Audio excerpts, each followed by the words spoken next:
Hey guys, this is Kevin Owens. Make sure to listen to the Wrestling POV podcast. Take it easy, guys. You know, maybe I'll end up on your show one day, who knows. But if I do, I'll probably end up taking the whole thing over and then it won't really be your show anymore. So maybe it's not a good idea, who knows. We'll see how that works out.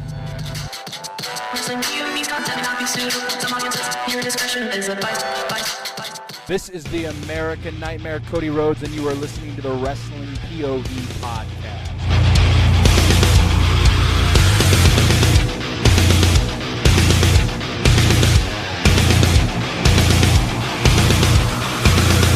Oh, Wrestling POV podcast!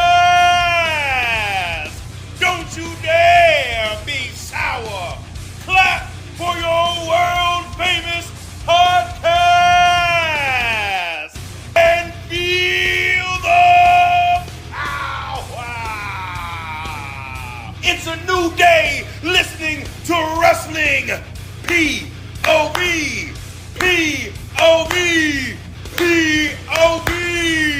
What's going on, fellas?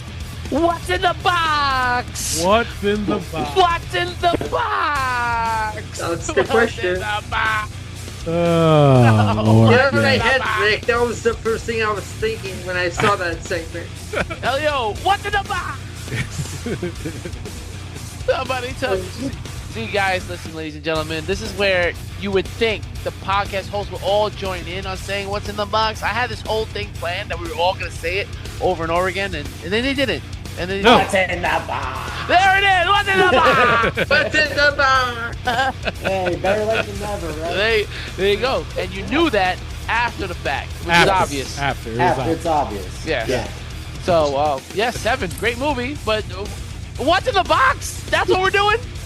I guess we're running out of ideas, man. I can tell. It's like, See, oh, boy. I saw this post on TikTok, so I'm like, you know what? So they asked what was in the box. I typed in brother-in-law.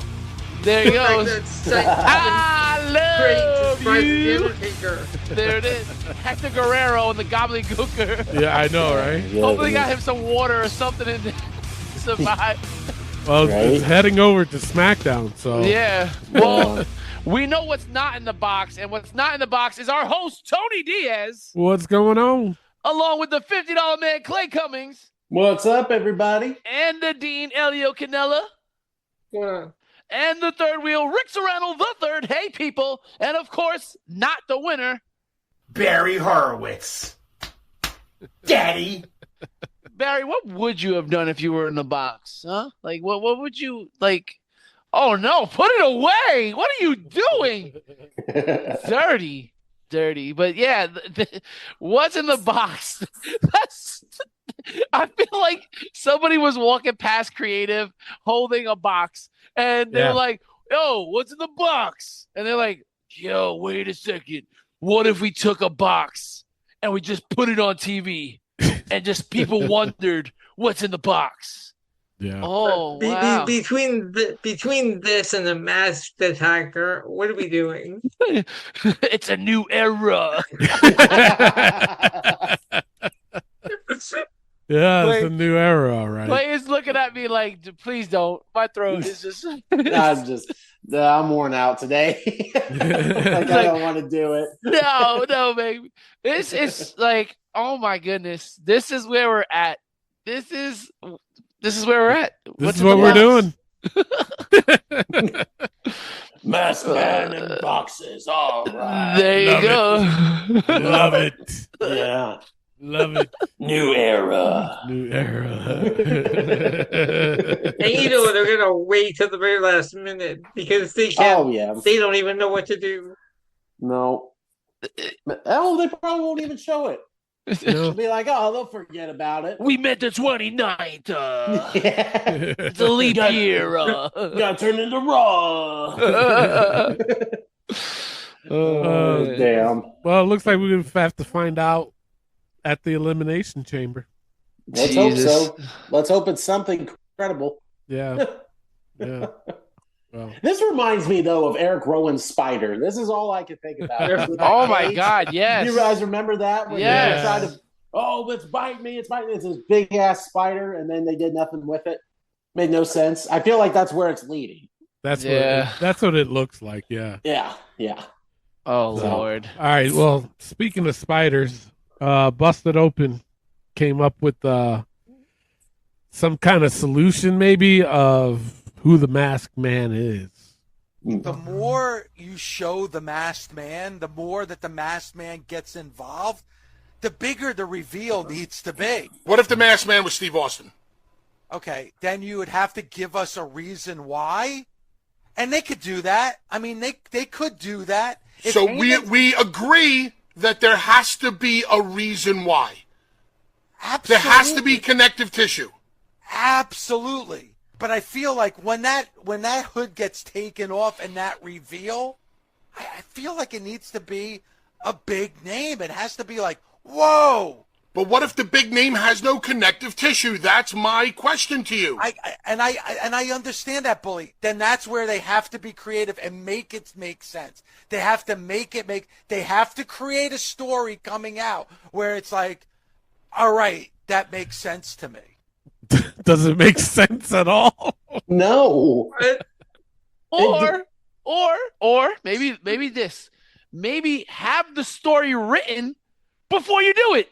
Yeah, exactly. I never thought of that, man. You know? Wow. Connective tissue. Maybe before you put a guy in a mask out there, connect the fucking story. So if you put a Steve Austin out there, bro, what? Stone Cold can't do what this guy did. And This No. guy No. jumped over a barrier. And I would say Stone Cold wouldn't even make it past running. Bro, He's like, what no. are we? No, this is dumb, man. Write the story before you do anything. This is why you're writing yourself into corners. Oh, we're gonna put another masked man out there. Why? Because I like mask. And it's like, but why? That's the problem. I don't think anybody asks him why. Mhm. No. Okay. That's a good idea. Yeah, masked man. So what are we gonna do with it? Well, we'll put him in a box. We'll put it in a box. And it's like, wait, what? No, that's a different story. One's a box, one's a mask, and then we'll figure it out. Yeah. No. And they probably don't even know who the Masked Man really is anyway. No. No. And then they grab the wrong Austin and they put Austin Theory in the mask. Yeah. It was Where me the all smash along. angles. It's like one of the stories that you would see in the 80s. Yeah. Yeah. Listen. This is what this angle is. Listen. First of all, do not disrespect the 80s like that, all right? Because they would have written it out before they put it They out would have there. done a better job. I feel like, Yes. honestly, and if we, True. like, just to put it for some of the youngsters out there, just go back and just understand that this was protected. This business was protected. Like, there was no ins and outs. Everybody didn't know the secrets about what was going on in the business, and the story was so important. It was super important to the action. Like, the action was great, but you needed, and that was like in the 60s and 70s where it was just the wrestling. Now we're adding stories and we're putting on these big things, and it's just like, now it's just like, oh yeah, we'll figure it out. We'll do this and we'll do that, but we don't know what the end goal is. I feel like they wrote out a whole year and like, well, this is what we're gonna do, and this is what's gonna happen. And if someone gets hurt, they figure out a way. And I feel like nowadays it's just like, okay, we'll just scrap that. It's like, how do you scrap something in the middle? Yeah. Yeah. And we just forget about it. And they've done it several times already. Yes. They have. I don't. What? Like they expect that, us as fans are supposed to say, "Oh, I don't know. Okay, done and over with."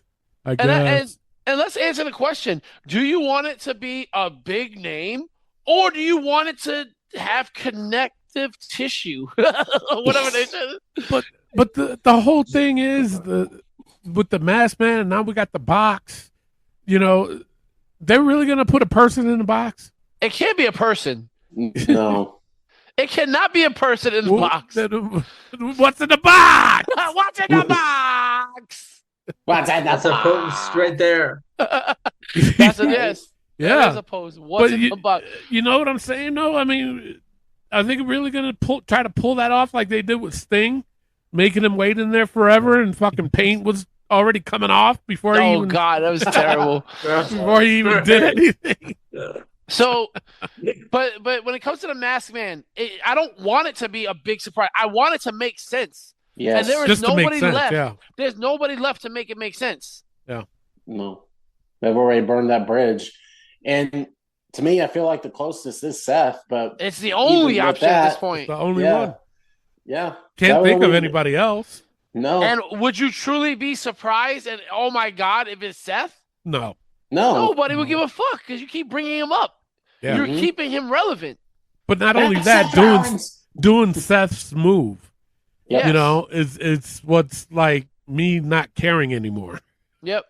You know, because they keep bringing it up, and then if it is him, I'll be like, all right, so Yeah. what?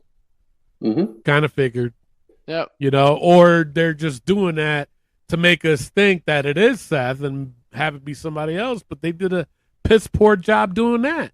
Yep. Because Yeah, when Austin Theory was behind the mask and was doing the curb stomp, you know, it's got to be Seth. It's got to be Seth. But then it was Austin Theory. It was like, oh, all right. They dropped the ball. Yeah, and like really, where did they go with that? He's Nowhere. now a jobber for the Yeah. Vision. Yep. Jobber for the Vision. Just That's no, Fucking stupid. no connective tissue there. None. No. No. All right, next up on the Busted Open, they talking about Javon Evans.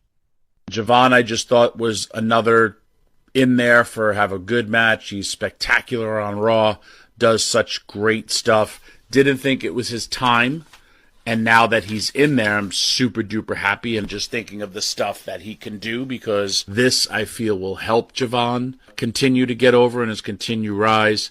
Is it too early for Javon to be in this match? Absolutely not, because I think Javon will add a really cool, special, insane layer to this match of something very, very high risk, though I do not want to see him get hurt taking such a high risk. You can't really go bouncy off the cage, but you can climb it. You can do some cool stuff. Also some cool stuff off the top of those pods. Javon reminds me so much of it just being such a different, unique player of a Rob Van Dam when Rob Van Dam was in the chamber. The super duper. Bro, he's a super duper idiot. I've never seen someone talk backwards. Well, I don't think he was ready, but then he proved me wrong, and then he was ready, and then I don't know if he's gonna win, but he's gonna do something crazy. And so you want him in there for the theatrics. You want him to just do something crazy. I don't want him to do something crazy that he'll get hurt, but I want him to do something crazy. Yeah, bro, he should not be in this match. Yeah, he has no business being in this match. Business. This is a terrible spot for him. You want him to be just doing spots. Oh, we're gonna have him out there just to do a flip and break his neck. Like, God forbid, bro. Like, what the things you're asking of Javon Evans is insane. The fact that you had people like Dom and Gunther and Penta, all these people that didn't qualify for this match, and you have Javon Evans qualify for the Elimination Chamber. What are you doing? Yeah. This is going back. Go ahead. You're going to get him killed. Exactly. This is getting back to where we said that WWE is shoving this kid down our throats. And he's doing way too much. He's on every fucking Raw, SmackDown, AAA show. Yep. When he was in NXT, he was that. And like we said, it's only a matter of time before he does one of his flips. And he does do a good job at most of them. But he's going to get hurt. Yes, he's only 21. They only say it, 20 times every time he's in the fucking match. But you can't do flips all the time. And how dare Tommy Dreamer compare him to RVD? I know, right? Like, what are you doing? It's completely different style. Exactly. And I don't want to say, maybe I'll take it back. I don't want to say he doesn't belong there because we've had some really bad Elimination Chamber matches. If you remember when they separated between Raw and SmackDown, we had the Brian Kendrick in an Elimination Chamber match. Yeah. So let's not forget, like, there have been some bad Elimination Chambers. And let me ask you guys this. Do you think we should do away with the Elimination Chamber? No. I'm only bringing this up because I feel like, yes, it's the road to WrestleMania. You want to make that's fine. But to have 2, 3 Elimination Chamber matches, it's just a little bit too much, in my opinion. And it's also just like when we had the Hell in a Cell pay-per-view, it was just like it's taking the nostalgia away from the effect of the match. Yeah, but we rarely see it, though. That's just the thing. And it kind of makes sense to have the Elimination Chamber because then we know who's going to be fighting for the other championship. Yeah. You know what I'm saying? So it kind of makes sense on that. And like I said, it's only once a year. Yeah. You know, it's only once a year we get the I'd rather have Elimination Chamber. I'd rather have Elimination Chamber over Hell in a Cell. Yeah. Hell in a Cell has been overdone. Yeah. But what I'm saying, what I'm also thinking is they're running out of stuff to do with the cell. Yeah. With the chamber. Like what they've done everything there is to do. So what the hell do you think Javon Evans is gonna do that's gonna be different? Yeah. The only thing I can think of is him doing a cutter off the chamber when someone else jumps midair and they catch each other, which is gonna be a crazy spot if they were able to pull that off. But I don't want to see it. I'm not excited about it. We know he's not winning. Yeah. No. And if he does win, that's insanity. That's insanity. The odds on him winning that, though, is very low. Very. Especially with all this talent that they have in there or main eventers. Yeah. There's no way Javon's going to win. No. And now, let me ask you this question. Now, putting somebody like a Javon Evans in this match, knowing that he's not going to win, that means whatever he's doing at Mania has to be developed in that chamber. Yes. Now, who do you think he would go against then if he's in this chamber? Well, right now, who do we have in the chamber? You have Cody, Randy Orton. Yeah. Javon Evans. And who's the other one? And then we're just waiting on a couple more. So he's not going to do anything with Cody. No. He's not going to do anything with Randy? Is that... No, I don't want to see that. No. So it's just... Yeah. I don't know. You know, the way they have it set up... Like, who won the match? Wait. It was Damian Priest for the qualifier. It was Who was it? Damian Priest, Solo? Yep. Solo and... Oh, man. I don't even know. Who's the third guy? No. Maybe it was Cody. Or maybe it was... No, it wasn't Cody. It was Randy Orton. No, cool. Yeah, Randy Orton because Cody was in the match with Sami Zayn and Chicken Fatu. Okay. LA Knight, Cody Rhodes, Javon Evans, and Randy Orton so far. Yeah. He's definitely not doing anything with LA Knight. No. No. So it's just like you're going to have Javon do something crazy. Are you going to team him up with Orton then to have a match at Mania? It's like, where is he getting his moment here? Yeah. Oh, even who's to say that he's going to make it to Mania? Yeah. The way they love to do their shit, you know, 4 matches and shit. Yeah. Which, again, they're scheduled for 4 matches for Elimination Chamber. Yeah. Jeez. Yep. So it's just, I don't know, man. And did you see what Kevin Nash said about Javon Evans? Yes. Bojangles. He's Bojangles and that he needs a little more urban to him. And I totally disagree with that. Listen, I am not a fan of the Javon Evans character. Yeah. That being said, I don't see him as a Mr. Bojangles. I don't want him to be more urban. I want him to be him. And if that's who he is, that's who he is. But they're not creating a character off of him. They just have him just being a high flyer and just doing all these risky things. But there's no character to that. No, there's no. And then you give him this label of the young OG. When I hear the young OG, that makes me feel like you're a tough guy, and he doesn't portray a tough guy either. Yeah. So it's just like you don't know what to do with him. So you're just having just jump off a ladder. Owen Hart died. Owen Hart died doing the things because we want you to lower yourselves from the balcony instead of just being Owen Hart. Like, do we understand what we're doing and what risk we're taking with Javon Evans? I don't dislike him. I think he can be a great superstar, but you are forcing him down our throats. You are forcing to do crazy shit. And the thing is with society is we feel like we're obligated to do all this shit so that we can stay on top of our game. Because the second society, oh, well, you're not doing that stuff? All right, we're going to take your time away. Oh, you're not going to do that? Oh, we're going to take more time away. Yeah. All right, you're gone. And then it's just like, you're gone. You're replaced within a second. And people move on from you. That's a harsh reality of how things are. It's like a kid with a brand new toy. You know, they play with it. Oh my God, this is so exciting. They play with it. I'm bored of you. Yep. Put it off to the side. In a matter of minutes. And that's what's going to happen to Javon Evans. I think they see him as, oh my God, he does this, he does that. Like, we got to keep seeing this. What's going to happen after a while? Yep. They're going to get bored of him. Yep. Yeah, that's bouncy. That's like when Elio plays with his Woody. Yeah. From Toy Story, guys. From Toy Story. Gotcha. I went a different route there, Rick. He also have to play as a Buzz Lightyear action figure. Woody, Buzz Lightyear? To infinity and beyond. No, those are his hands, guys. That's what he...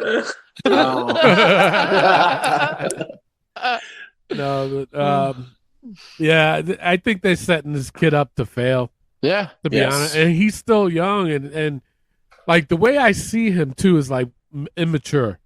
Yes. You know, a little bit immature. But is he a great athlete? He is. He can do shit, which is fine.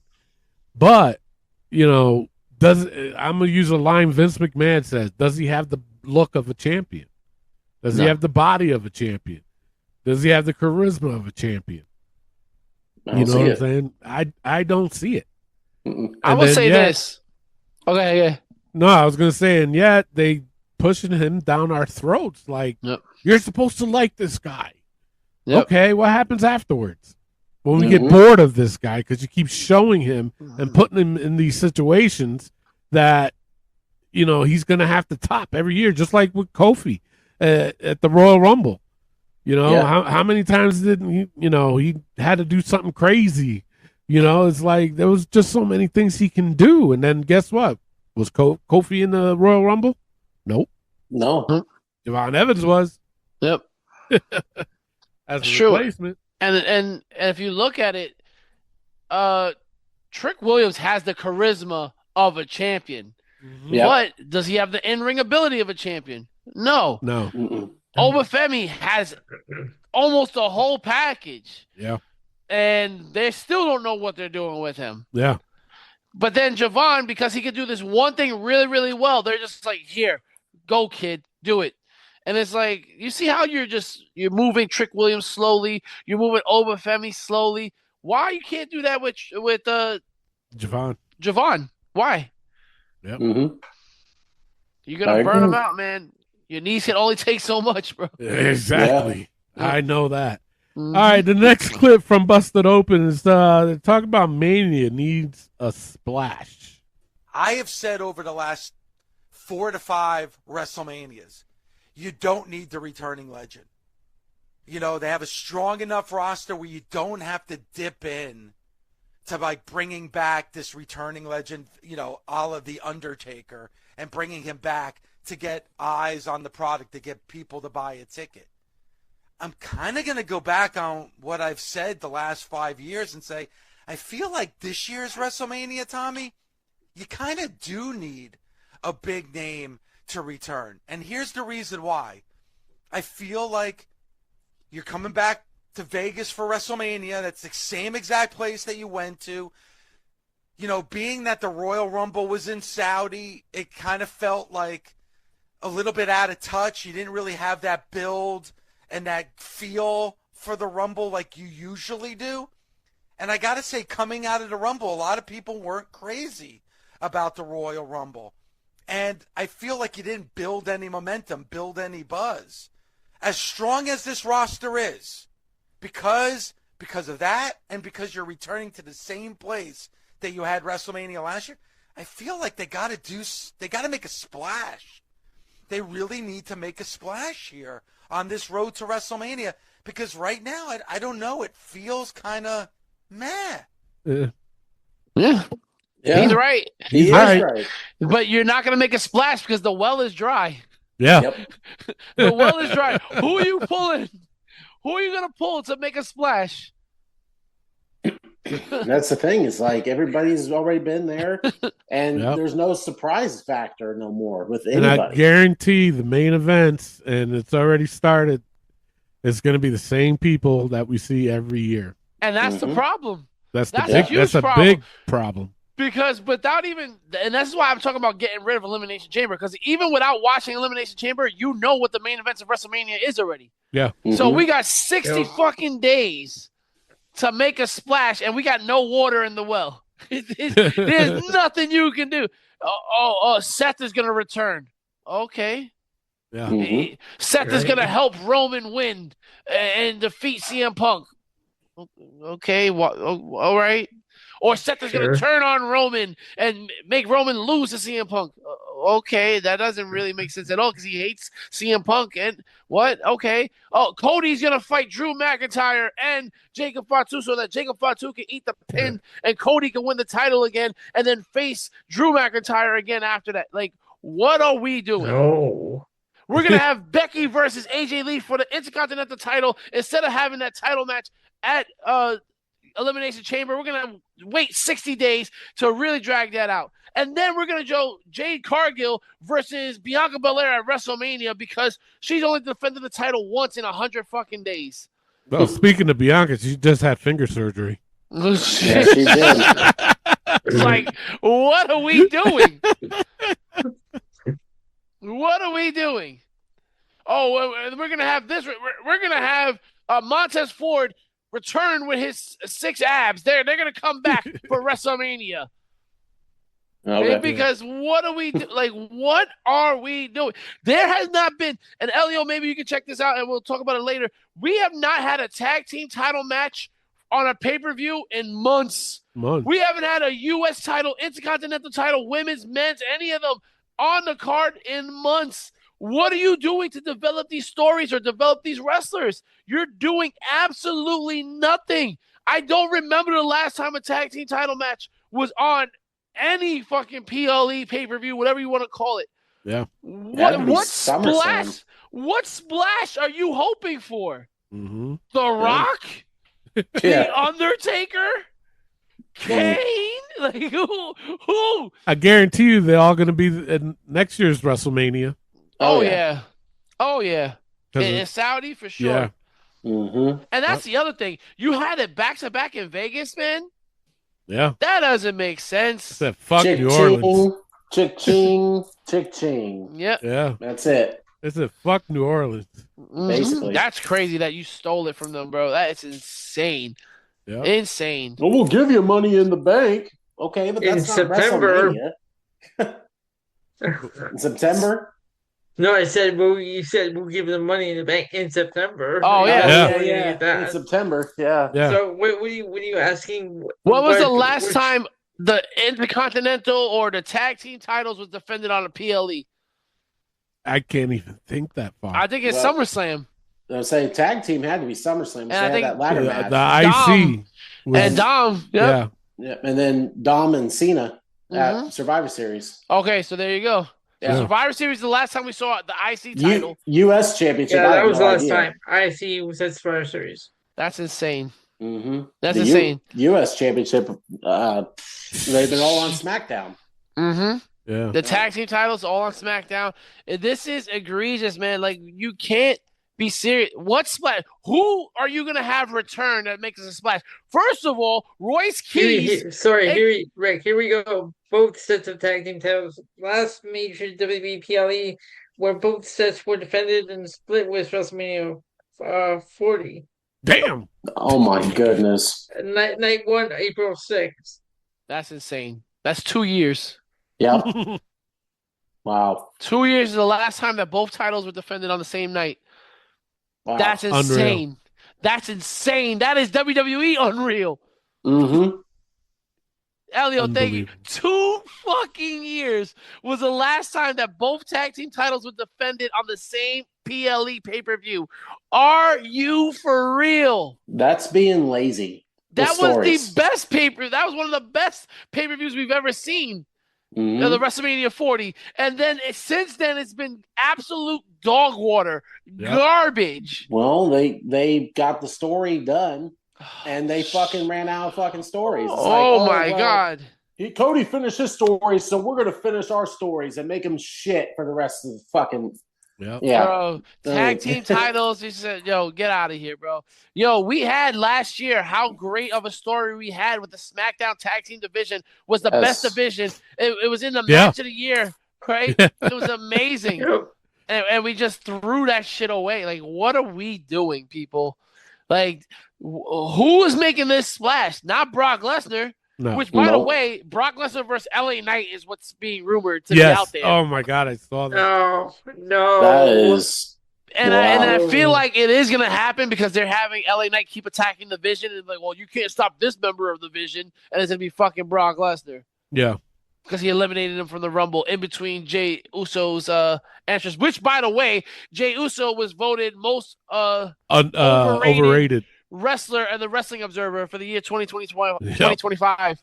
So he commented, y'all love me. Yeah, his comment was, oh, y'all love me. Bro, you're garbage too. Mm-hmm. Like, what is going to be the big surprise? Oh, Jay's going to take 15 minutes to get to the ring this year. Yeah. They have the tag team titles on them for what? To eat. To eat. To eat. That's it. The popularity. Splash. Listen, and I agree. I agree with Dave. Yes, we need a splash. You need something huge. And Jericho is not going to make that splash. No. He's going to make a spritz. That's it. A drop. A drop. Droplet. Now, what was you saying about Royce Keys? Where the fuck is he? I guess that I'm wondering if the whole age thing is true. He had a match on Main Event before Monday Night Raw. See, now why the fuck would you get him? Wow. And hire him back Why and would put you him on put fucking on Main Event?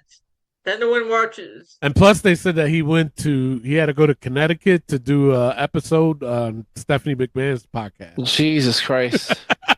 And then the whole age thing. He's 41 years old. Did you think he was 30? Is that what the... Oh, he said he was 10 years younger? Yeah. You thought he was 31 looking at him? I'm 31. And Royce Keys looks a lot older than me. I'm just saying. So everybody just stay quiet. Just don't say nothing. Just, what the fuck? Just everybody just give him the silent salute to his 31ness. Show him with your fingers. God, I'm about to be 39. Oh, God. Oh, boy. Shit, I'm about to be 55. Oh! Love you, Tony. Yeah. Yep. All right, now 397. Yeah. Yeah. All right, so now this next clip is from Vince Russo on 50-50 Booking. There's no more characters. There's no more storylines. They're just wrestlers. And what they've done is they've put the focus on the wrestling, and in putting the focus on the wrestling, they've gone to 50-50 booking. You win one week, I win the next. You win one week, I win the next. Nobody ever gets over, because if you're booking 50-50, everybody's mediocre. Bro, if you're any team in professional sports, Ken, if you're a UFC fighter, if you're 50-50, you're not over. You're middle of the pack. So they do this 50-50 booking, and nobody's over. So then it's like, okay, but why do they do this 50-50 booking? Think about this for a second.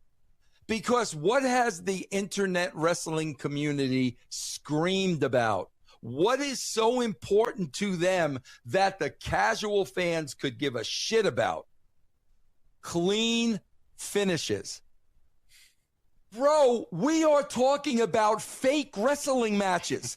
Ken, do you know how sick that is? Wait a minute.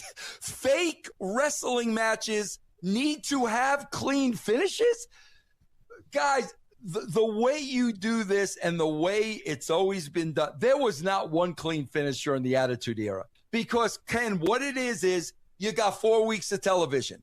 Yep. Run-ins, interference, countouts, all kinds of shenanigans, week after week after week after week. Now we get to the pay-per-view. Yep. Now you get your 20-minute match, and we have a clean finish. Why do we do that? Because the pay-per-view is the end of the story, and now we move on to the next chapter. When you do this 50-50 booking every single week, and you have to have these clean finishes, bro, a clean finish means end of the story. I mean, Ken, you're a worker. You get beat clean. It's over. There's nowhere else to go, and that's why they have no storylines. They're so set on clean finishes. You do a clean finish, the story's over, bro. There's no place to go. He's absolutely right. 100% right. It's like this perfect example. If our end goal is to get Clay versus Elio at the pay-per-view, Clay and Elio should never be in the ring together in a match or interacting. It should always be, if Elio's the heel, Elio's up at the ramp. Oh, that's the best you got? Oh, you were able to beat Jabroni Bob, but you will never be able to beat me? And then you have Elio in the ring, and then you have Clay come out, and you could have Clay cost Elio his match and be like, oh, you'll never beat me, and I'll never allow you to win another match again. And all of a sudden, now you got this heated rivalry. Oh, I want to see these two in the ring together, right? You got to bring back Carpenter. Sorry, Barry. You got to bring Carpenters back, have them have these matches, and then you can have the promos after the match or before the match, or in some cases we've had promos in the middle of a match while the guy is beating down a jobber or Carpenter, right? Like, we can have that, and you can have a month of this build up. And Jude, you see that he used to like get on the mic and talk during his matches. Yes. During his match, he's beating people down, and this is what I'm doing next. Boom. All right, Bret Hart, you can't handle this. Boom. It's like that's entertainment. And also, not only does now I have TV time, but now the Carpenters have TV time. Now we're starting to build up people like Kit Wilson, and now he has a losing streak. Oh, but you know what? Kit Wilson finally gets a win, and he defeats Clay because Elio interfered, and now Clay hates Elio even more because I just lost to the guy that loses every fucking week. Yep. So now this rivalry is built up. Now we got Elio versus Clay at WrestleMania inside of a cage. There's no way out. You have to finish this match. And it's a clean match. And once it ends, Elio goes on and does his own thing. Clay does his own thing. If win or lose, you can continue to another chapter. He's 100% right. Clay, like, you should never have the two guys that are going to fight at a PLE pay-per-view in the ring together fighting, having a match, and then losing clean. Once I beat you, there's no coming back from that. I beat you. Yep. What are you going to say? Oh, well, I want a rematch. Well, no, I beat you. And if I'm a heel, I'm like, I already beat you. There's no coming back from that. Oh, remember when you tapped out to me? Yeah, that's it.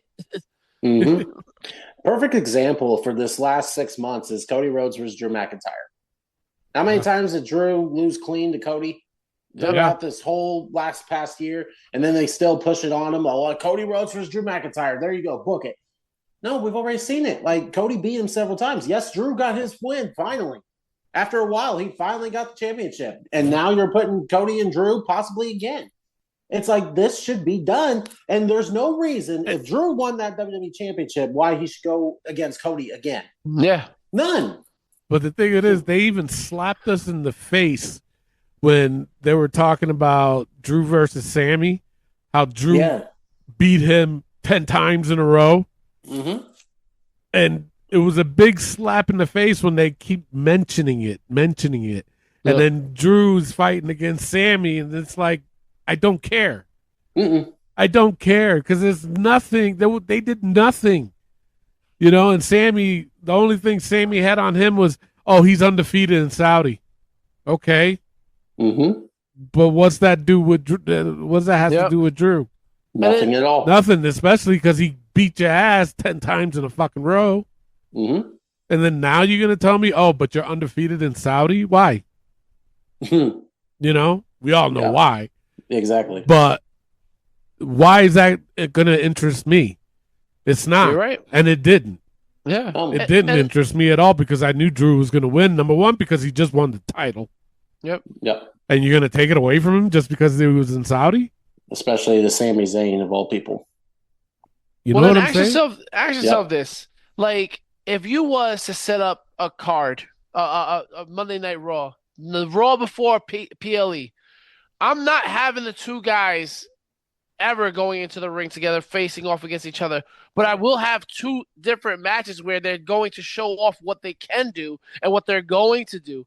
And that's going to give you, and then at the end of that show, you can have somebody come out and they can have the pull apart. You can have a face-to-face moment. You can have them about to hit each other, and then it stops. You can have it, okay, I got to see this pay-per-view now. I got to see this PLE. I remember I was at the Raw before Mania where Undertaker versus Shane. And Undertaker jumped over the crowd of people to get to him. And I was like, this is crazy. I can't wait to see Shane McMahon versus The Undertaker. But I was excited to see that because you had this amazing pull apart to get it started. Yeah. When was the last time they had a pull apart? And when they do, it's the same fucking vision people. Yeah. You know, it's like, and what I'm saying is, listen, Breaking Bad is my favorite show of all time. And what it was there. Listen, there were some bad episodes. There were some episodes where you're sitting there like, what the fuck is going on? And then at the very last second of the episode, they'd be like, well, Walter just killed this guy. Oh, I got to see next week's episode. I got to watch it right now because I didn't see that coming. And then you watch another episode and you're like, oh, this is kind of dry. And then all of a sudden, Jesse comes out with a gun. And you're like, oh, I got to see the next episode. It's like there is no pizzazz left. There's no, I want you to watch next week. There's nothing giving us like to watch this next episode. So, like, and they even tell us what's happening to the following week. And it's still like, oh, okay. They'll be like, well, next week Cody's going to defend the title against Tony, but right now Cody's going to have a title match against Clay. Oh, Clay's not winning. Clay's not winning the match. Nope. You just announced that Cody's going to face Tony. The fuck you mean? Yep. And you didn't even say, well, Clay may be the champion versus Tony next week. No, you're saying Cody versus Tony next week. So might as well even watch a match. Exactly. Yeah. So insane, man. There is, and by the way, when Vince Russo says wrestling and wrestlers, why, bro? You're from New York. Wrestling. And the Ken he was talking to was Ken Anderson, by the way. Ken Anderson, yes. Yeah. Gotcha. All right, this next clip from Vince Russo, he's talking about how they're catering to the IWC. They're catering to an audience they already have. Okay? They are catering their show to an internet wrestling community. Here's the problem. Those people are already watching the show. They've got those people, bro. Those as long as wrestling is in the title, those people are watching the show. The key is getting all those other casual fans, casual television viewers to watch the show. That's how you grow the audience. Here's the problem. They don't know how to do that. They don't know how to write television. They don't know how to relate to normal people. So what do, bro? They do what's easy. They cater to an audience they already have. There's no work involved. Those people are going to come back each and every week. I will totally disagree with that. 100%. They do not cater. They do not give a fuck about the IWC. They do not. And they clearly have said it in these past months of saying we cater to the people that buy the tickets to go to the show. Yes, and most they're of the not time, from the IWC. No. And most of the time, those are casual fans that say, oh, hey, WWE's in town. Oh, let's get tickets. This is the most of the time, those casual fans are the only ones watching when it's in their hometown. And then after that, they don't know what's going on. You cannot tell me they cater to the IWC. And there's no way. And there is no way. Like, this is one of those moments that you feel like you're in the fucking Twilight Zone. Because how can you say all this stuff about 50-50 booking and then go on and say, oh, well, they're catering. Yes, because I want to see Javon Evans in the Elimination Chamber. Oh, they're catering to me. Or are they catering to the fucking 20,000 people that show up to the fucking events? They're catering to the live audiences, not the IWC, because nobody in the IWC wants to see the shit that they've been putting out there. Nope. They're not putting out good wrestling. They're not. It's putting out terrible shows. Nobody wants to see this. And that's the problem. You keep trying to separate us and you keep trying to put us in a box. But we're not in the box because we don't know who the fuck's in the box. What's in the box? What's in the box? The IWC's in the box. You keep trying to put these labels on us. For so long, everybody was anti-IWC. Now all of a sudden everybody wants to be part of the IWC. It doesn't matter, bro. We're all wrestling fans. That's the problem. You keep separating us and we keep attacking each other. That's why politics is the way it is. They fucking find a way to put you in a box and then they put you with this label on top of it. And then they tell you, hey, this is who you like, and that's who they like. Y'all don't like each other. And then we're like, wait a second. But don't we all like professional wrestling? And they're like, shut the fuck up. We all like professional wrestling. The problem is they're catering to an audience that gives them the money, but they don't give a fuck about anything else. Nope. Why are we eating for 17 minutes? Yeah. We don't want to see that. Why are we giving our children wedgies? I mean, I don't know. It's gotta be Kane. It's gotta be Kane. It's fire and brimstone. Exactly. Make sure you guys check that out. Rick Serrano TikTok. Rick Serrano. But yes, it's one of those things where you just cannot understand what is going on, and then you go on a podcast and you say, oh, they're catering to the IWC. First of all, you're supposed to be catering to me. I'm a fucking fan. Cater to me so I can keep watching the show. Yep. And yes, there are going to be people that have difference of opinions. Yes, I despise Triple H. I've always despised him. And despite that, I kept watching, even though I hated seeing him win 14 championships, seeing him win match after match that he wasn't supposed to win because it wasn't related to the story and it didn't work in the story. I still watched it despite hating it. So I'm still here. So you're not catering to me, because you're not picking the guys that I want to win. And that's fine. That's part of the business. That's part of the show. I'm still watching. But you're catering to an audience, a fan base that's not going to be there. Oh, well, we got this Netflix special, Stranger Things, where nobody shows up from Stranger Things. But we got to, but I like Stranger Things. Let me check this out. Oh, nothing? Okay, let's move on. And now you lost a fan base because you didn't even put fucking Stranger Things characters on the show. Nope. So the people you're catering to, you're not even catering to them either. Yep. So what are you doing? Oh, we just care. They literally said it. Nick Khan literally said it. I am here to worry about the people that put asses in the seats. You bought a $10,000 ticket to be here? I'm worried about you, and that's it. And also, speaking of ticket prices, they're struggling to sell WrestleMania. Yeah. Just put that out there. Yeah. They were lowering the prices or something? No, they said that they're not lowering the price. They said they're not going to. Oh, they're not. But they're suggesting that they should. Yeah. But they're not going to. They were suggested that they should lower the ticket prices, and they said no.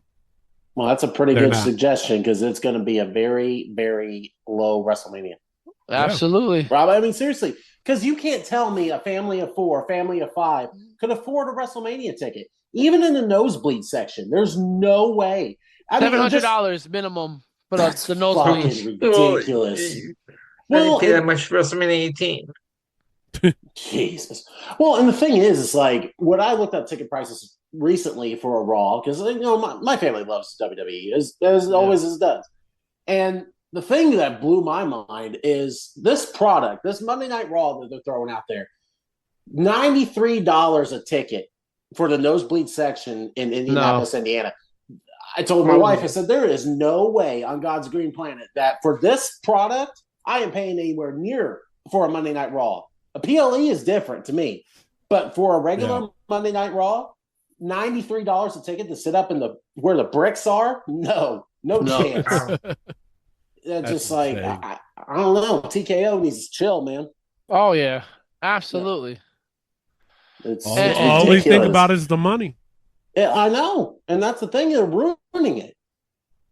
And I agree. And I saw recently where Teddy Long said that Vince McMahon would never do this. Yeah. He wouldn't. He was a family guy. Whatever you want to say about the man, seriously, though. Yeah. It's true. Yeah. All right. The last clip I got is Vince Russo again talking about Paul Heyman.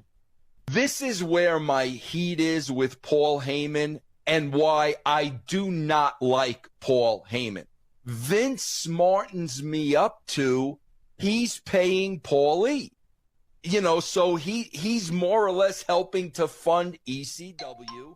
And he basically said to me, Vince, I got an arrangement with Paulie. If there is somebody that, you know, really isn't getting over and may need some reps and isn't ready for Raw yet, we send them to ECW. In the meantime, if you see somebody on ECW you like, we tell Paulie and we bring them over. That was the arrangement. So, bro, I watch ECW a handful of times. I see the Dudleys. And I go to Vince and I said, Vince, there's this tag team, you know, Bubba, Devon, the Dudleys. Vince, they're freaking awesome. You'd love them. They're money. They're entertaining as hell, right? So now Vince goes to Paulie. Yeah, listen, man, Russo saw your tag team, the Dudleys, blah, blah, blah. He wants to bring them into the WWE, right? Paulie tells Vince, yeah, Vince, I'm sorry. I spoke to them and they have no interest coming to the WWE. And I looked at Vince and I said, Vince, let me get this straight, okay? These guys don't want to come to the WWE for probably 10 times the money because they'd rather work in a bingo hall than Madison Square Garden. I'm like, Vince, that is absolute bullshit. So, like, I knew now we're sending guys to ECW, but when we want somebody, Paul is saying that you guys don't want to come. That's when, bro, I got the call from Blackjack Brown. And Blackjack smartened me up and said, Vince, these guys want to talk to you. They're interested in coming in. And I'm like, I knew it. Like, I knew there was no way you wouldn't want to, you know, come to the WWE. And bro, I've always, because of that incident, I've always had a problem with Paulie because, bro, to keep guys from making more money and putting them in a safer environment where the exposure was going to be so much greater, to keep them back, to hold them at ECW, I've always had a problem with him because of that, man. He is. I mean, why would he make up a story like that, number one? Mm-hmm. How could he, honestly? That's in details of what, you know, what that story is. It's like, how could you pretend that was real? There's no way. I just looked it up. Blackjack Brown was a photographer and a journalist for wrestling. He did like shows back in the 70s for WWF at the Madison Square Garden and stuff like that. So he was well known in the wrestling community. So he mentioned that Blackjack guy. But I will say this. I wholeheartedly believe Vince Russo. There's no reason to make that up. I think Paul Heyman has shown you who he is and has shown like that's just how he does things, and he doesn't give a fuck about anybody but himself. I think the wool has been over our eyes for a long time, and people put him in, oh, he's one of the greatest managers of all time. And then when you ask yourself, well, who did he manage? And you're like, oh, well, CM Punk, and he was already over. Brock Lesnar, and he was already over. Roman Reigns, and he was already over. But the guys that he can't get over, Logan Paul, he can't get Braun Breaker, Bronson Reed, Austin Theory, Kurt Hennig's son, he couldn't Curtis Axel, he couldn't get Cesaro over. Like, there's a lot of guys that he just couldn't get over. And then what is he without ECW? And again, you cannot give all the credit to Vince McMahon for making WWF the way it was. It was the characters, it was the wrestlers, it was the stories. So I'm not going to go and give Paul Heyman all the credit for ECW because he wasn't blading. He wasn't taking chair shots to the head. He wasn't diving into the crowd. He wasn't hitting himself with a kendo stick. He wasn't doing those things. So why are we giving him all the credit for the business? Exactly. You know, and it's just like, it just shows you that Paul Heyman is not a good guy. I'm one of those people that thought he was so great, and I had this mystique about him that, oh, wow, he is amazing. No, he's a piece of shit. Doesn't give a fuck about anybody but himself. And he's literally telling you who he is on TV every fucking week. There's no character there. That's who he is. Yeah. Mm-hmm. And it's like, you hate Vince Russo for being like that, but you love Paul Heyman for being real. But he's a misogynist, fucking racist piece of shit. And but he's real, so we accept it. Like, no. No. So I'm not surprised by that at all. And I asked Bully Ray, say something about it. Talk about it. Mm-hmm. Is that true or not? Yeah. Those are the Devon. Devon's been going back and forth with JR about this whole thing about JR being racist towards him. All right, so speak up about this. Mm-hmm. Were you guys offered a contract with WWF and you turned it down? Or was Paul Heyman not relaying the messages? Here's the thing, though. Have you noticed those ECW guys are all for the ECW guys, no matter how much somebody has screwed somebody else. Yep. They don't throw people that were in ECW, like the original ECW, under the bus. Yep. Because I can't recall anybody that has said any shit on anybody that was in the company at the same time as they were. Mm-hmm. That's like a brotherhood type thing. Which, oh yeah. Everybody should, but if you got that kind of dirt, then the Dudley Boys need to say something. Yeah. Oh yeah. I agree with that. I do too. So, yeah. But it's like a cult. It is. That's what I'm saying. It's 100% where you're like, oh well, Paul Heyman did this for us. And it's like, did he?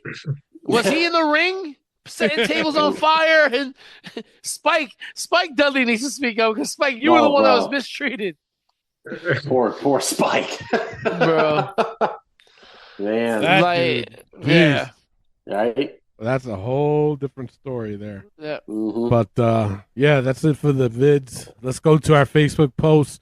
Which gimmick was better, the career killer or the legend killer? Oof. Yeah. Listen, it has potential to be great, but within the 2 months that they've done it, I'm over it already. And I want to see legend killer versus career killer. I want to see Gunther versus Randy Orton, and I want them to put the career on the line, and I want Randy to kick him in the fucking head and restart this whole fucking gimmick for Gunther, because they are ruining Gunther. Because how can you be the career killer but you lose to Javon Evans? Yeah, exactly. No matter if it's a triple threat or not. Yes, exactly. That shouldn't be happening. Yep. Yeah. No matter if you get pinned or not, and then because Dragon Lee cost you the match, which we'll get into more on Monday Night Raw, but Gunther has potential. No. But I need to see the in-betweens. And in the in-between ending people's careers, he needs to be winning matches. Yeah. Right? And Randy Orton was a legend killer where he was just going after legends, and he had legendary matches with these legends. I mean, Cactus Jack, that was awesome what he did with him. It's just like, and then in between, he went after people like Sergeant Slaughter and Hacksaw and Roddy Piper and all of them. And then he went and he fought bigger names, right? And bigger legends, Ric Flair and so on. So it's just like, he has his moniker, but he also has his other side to him where he's winning matches. And Gunther just doesn't have that. He's just coming out and calling people a bitch. It's like, it's not, what are you doing? Yep. So I wholeheartedly, it's the legend killer. But they have so much potential with Gunther, and they just don't know what to do with him. No, it doesn't seem like it. No, that's the problem. That would involve the storytelling, and they can't do storytelling. No. That clearly, they've shown that. Yeah. So. Yep. Philip Rivera said, legend killer. Gunther is just making a mockery of Orton's whole aura. Not sure why you would want to be named almost the same moniker as somebody else. It's true. No. So, Elio, did you do a poll on this? Yes. And what'd you get? And we got 92% and went with legend killer. Absolutely. Good deal. About damn time. Yes. Well, it's wild because on our poll, 92% said legend killer. Wow. There you go. What? How ironic is that? You can't make this stuff up. No. All right, our next post. Who would you replace Triple H with to make WWE better? Oh boy. Fucking piece of wood. Plank. Yes. Ed and Eddie. Yeah. Yeah. I honestly, and I'm being as serious as possible when I say this. And I know everybody considers him boring, like a piece of wood. I would replace him with Lance Storm. I would replace it. Man. And I get it. I know his moniker and all that stuff that everybody thinks he's boring. His mind is somebody that I would want at the helm. Yeah. I understand. Just think about it. How bad is Triple H, Clay? He's bad. He's really bad. Really bad. So, yes. And he's at the top of his game, right? He's at the top right now, right? That's what he wants us. Yeah. Lance Storm has nothing but up to go. He has no ceiling. It's unlimited potential. Lance is so plain Jane, though. He has no character. He has just the wrestling moves, and I'm sorry, Lance is just even when he was a wrestler, he was so but so is Roderick Strong. Yeah, he is. Well, that's a good comparison. There's nothing there with Lance Storm. Not trying to show disrespect because he was a hell of a wrestler. Exactly why I picked him. So the storytelling would be, okay, they're going to grapple for 20 minutes. And then I don't know. That's the thing with Lance. Wrestling at his finest. Oh, man. All right. Listen, how about this? You do a pairing of Lance Storm with the Chris Jericho. I wouldn't mind that. Right? Mm-hmm. But first of all, they both love each other. Those two are like brothers, right? Yes. Chris Jericho and Lance Storm. Yes. And I feel like they would balance each other out. There wouldn't be because Jericho's gonna be like, hey, listen, we can do this. We'll have Fozzy come out, and then Lance Storm will be like, well, actually, I don't think we should have Fozzy come out for every show. So, I listen. I love a guy like Lance Storm. William Regal, I'll throw out there as well. I feel like a lot of people respect William Regal, and William Regal understands the ins and outs of the business. Yeah. But what Triple H is doing right now is deplorable, and it's just absolutely terrible that we have him running this creative control. I've never seen anybody so stuck on themselves as I do with Triple H. Yeah, right. I mean, do you really have to voice the commercials for WrestleMania? Do you really have to be on the cover of 2K? Do you have to be on the cover of 2K? Do you really have to fucking do this Unreal and show yourself talking to the guys? Then, now, forever. Together. Triple H, forever. Together. Forever. Are you ready? Right? It's like, first of all, it's a stupid catchphrase. Are you ready? Of course I'm ready. I'm here. No, I said, you ready? Jesus I think that's from Michael Buffer. Yeah. Yes. But Michael Buffer's not annoying. Triple H is. No, Triple H is. That's what I'm saying. That's not even his. They got that from Michael Buffer. Yeah. See, with this question to me, I was trying to think of somebody at this job. You do not need an ego. Yes. And in professional wrestling, that is hard to come up with because everybody has an ego. Yeah. That's the thing. But no, I do like. Before you said it, Rick, I thought William Regal would be a good pick at that realm because he's been in the wrestling business for God knows how long. Yep. Everybody has respect for William Regal. He's got the mindset for it. I wouldn't mind him at the realm of everything. And I don't think William Regal would be as egotistical as Triple H is. Yep. I truly don't. And I think he would call it I wouldn't say just like Vince, but very similar to a Vince McMahon. He does not need to be part of everything that goes on in WrestleMania, Royal Rumble, etc. He can just be in the back. William Regal also knows that the humor aspect of things. He also knows, okay, well, we could do this to be funny, and we could do this to be more serious, and we could do this. Oh, let's add this, let's take that. He knows the ins and outs, like you said. I want to throw another name out there, and I know we've heard this name several times before. Eric Bischoff. Wouldn't that be something? Right? Yeah. Like, ooh. I'll become full circle there. Yes, it would. Right? Listen, his problem is that he let the wrestlers run it. Yes. Because when he was running WCW, hey, 83 weeks, once upon a time, they were ahead of WWE. So why not go with Eric Bischoff? Eric, listen, we're not going to have the Nashes and the Halls running things. We're not going to have Hogan running things because once upon a time, he was in TNA and they were doing pretty well. And then what happened? You brought Hogan in and you messed that shit up. So why not? Well, the thing is, history repeats itself. He's not trustworthy. He's a guy that you're like, hey, we told you not to bring Hogan in. You bring Hogan in, and Hogan runs you to the ground. But yeah, that's another mind that I wouldn't mind seeing over Triple H any day. You know? Yes, 100%. Yeah, that's my vote. Is Eric Bischoff. Yeah. Yeah. How about something insane? This is insane. Jesse Ventura. Oh my God. He would listen. If he can't do Saturday night's main event, he definitely cannot run WWE in today's world. Yeah. I love Jesse the Body Ventura, but he's a little too much for 2026. We're taking the roof off the steel cage. We're gonna go back to over the top or through the door. None of this pinfall submission. Right? Oh my God! Bring back the blue cage, brother. Jesse will be like, "Why are these valets fighting for a title?" First of all, yes, I did feel that, Barry.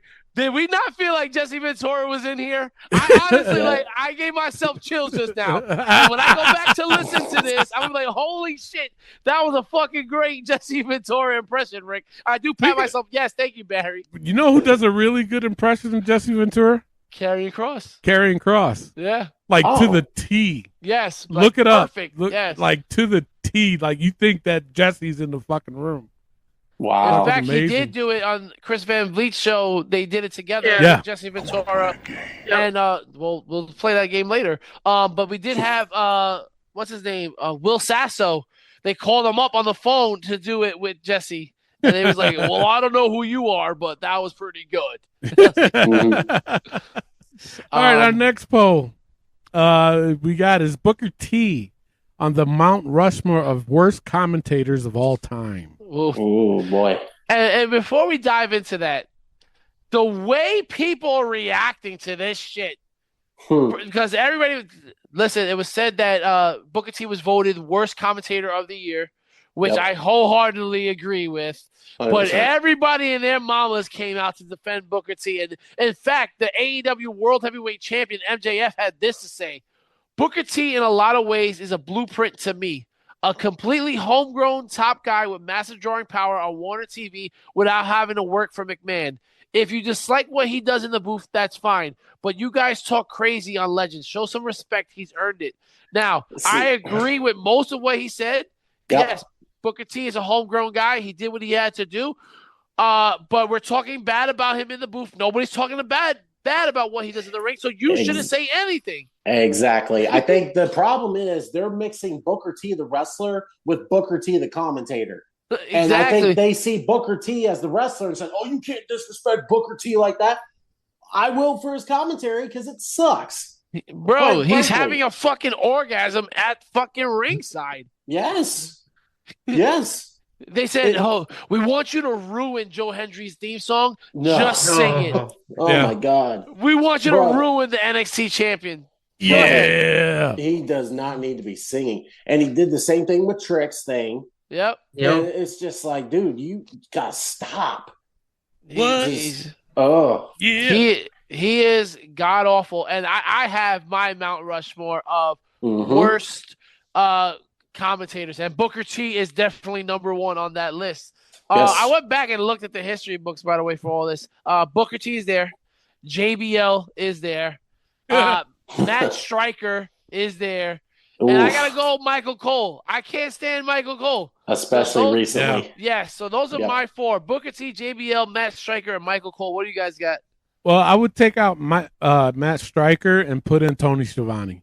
Yeah, I agree 100% with that. I was hesitant on that, but I do love what Tony did in WCW. That's the only reason why. But he's not the same person. No, it's like two different people. AEW, he's so different Yeah. than he was in WCW. Yeah. So different. So, no, I would put Tony Schiavone in that category. Yeah. Mhm. What do you guys got? I would agree with everything that was Tony's side. There's Booker T, Tony Schiavone, Michael Cole, and JBL. JBL. Yep. Yeah. Yep. And the same thing goes for JBL with Booker T. Respect his wrestling career. Commentating, not his thing. No. Truly not. It's not. Elio, what do you think? I got Booker T, Michael Cole, Tony Schiavone, and Taz. Ooh. Look at Wow. it. Yeah, see, Tony, look at Tony. I was like, See, Elio's the true hater of Taz on this show. I know, right? listen, I separate Taz's commentary from his fucking copying our podcast. I separate this because out of all of us, I'm the one that's blocked from Taz. I don't follow him, so. Well, I had to follow him to talk shit to him, and then he blocked me. And then he blocked me. That was funny. I don't follow anybody on Twitter. I don't have X Twitter. Oh, he's 30. He's 31, guys. That's why. I'm not Twitter either. Oh, well, you're 357. That's why. But I also did want to throw out my top 4 commentators. This always changes as time goes on. But because I went back into history and looked at the whole list of different commentators, I will say my best are Bobby Heenan, Gorilla Monsoon, Mauro Ranallo, and Mike Tenay. I absolutely Mike Tenay was love the best. Mike Tenay, and what he did in WCW, what he did for TNA is just he was so fucking good, man. Yeah. And I do have to do a shout out. Joe Tessitore on SmackDown is climbing that ladder.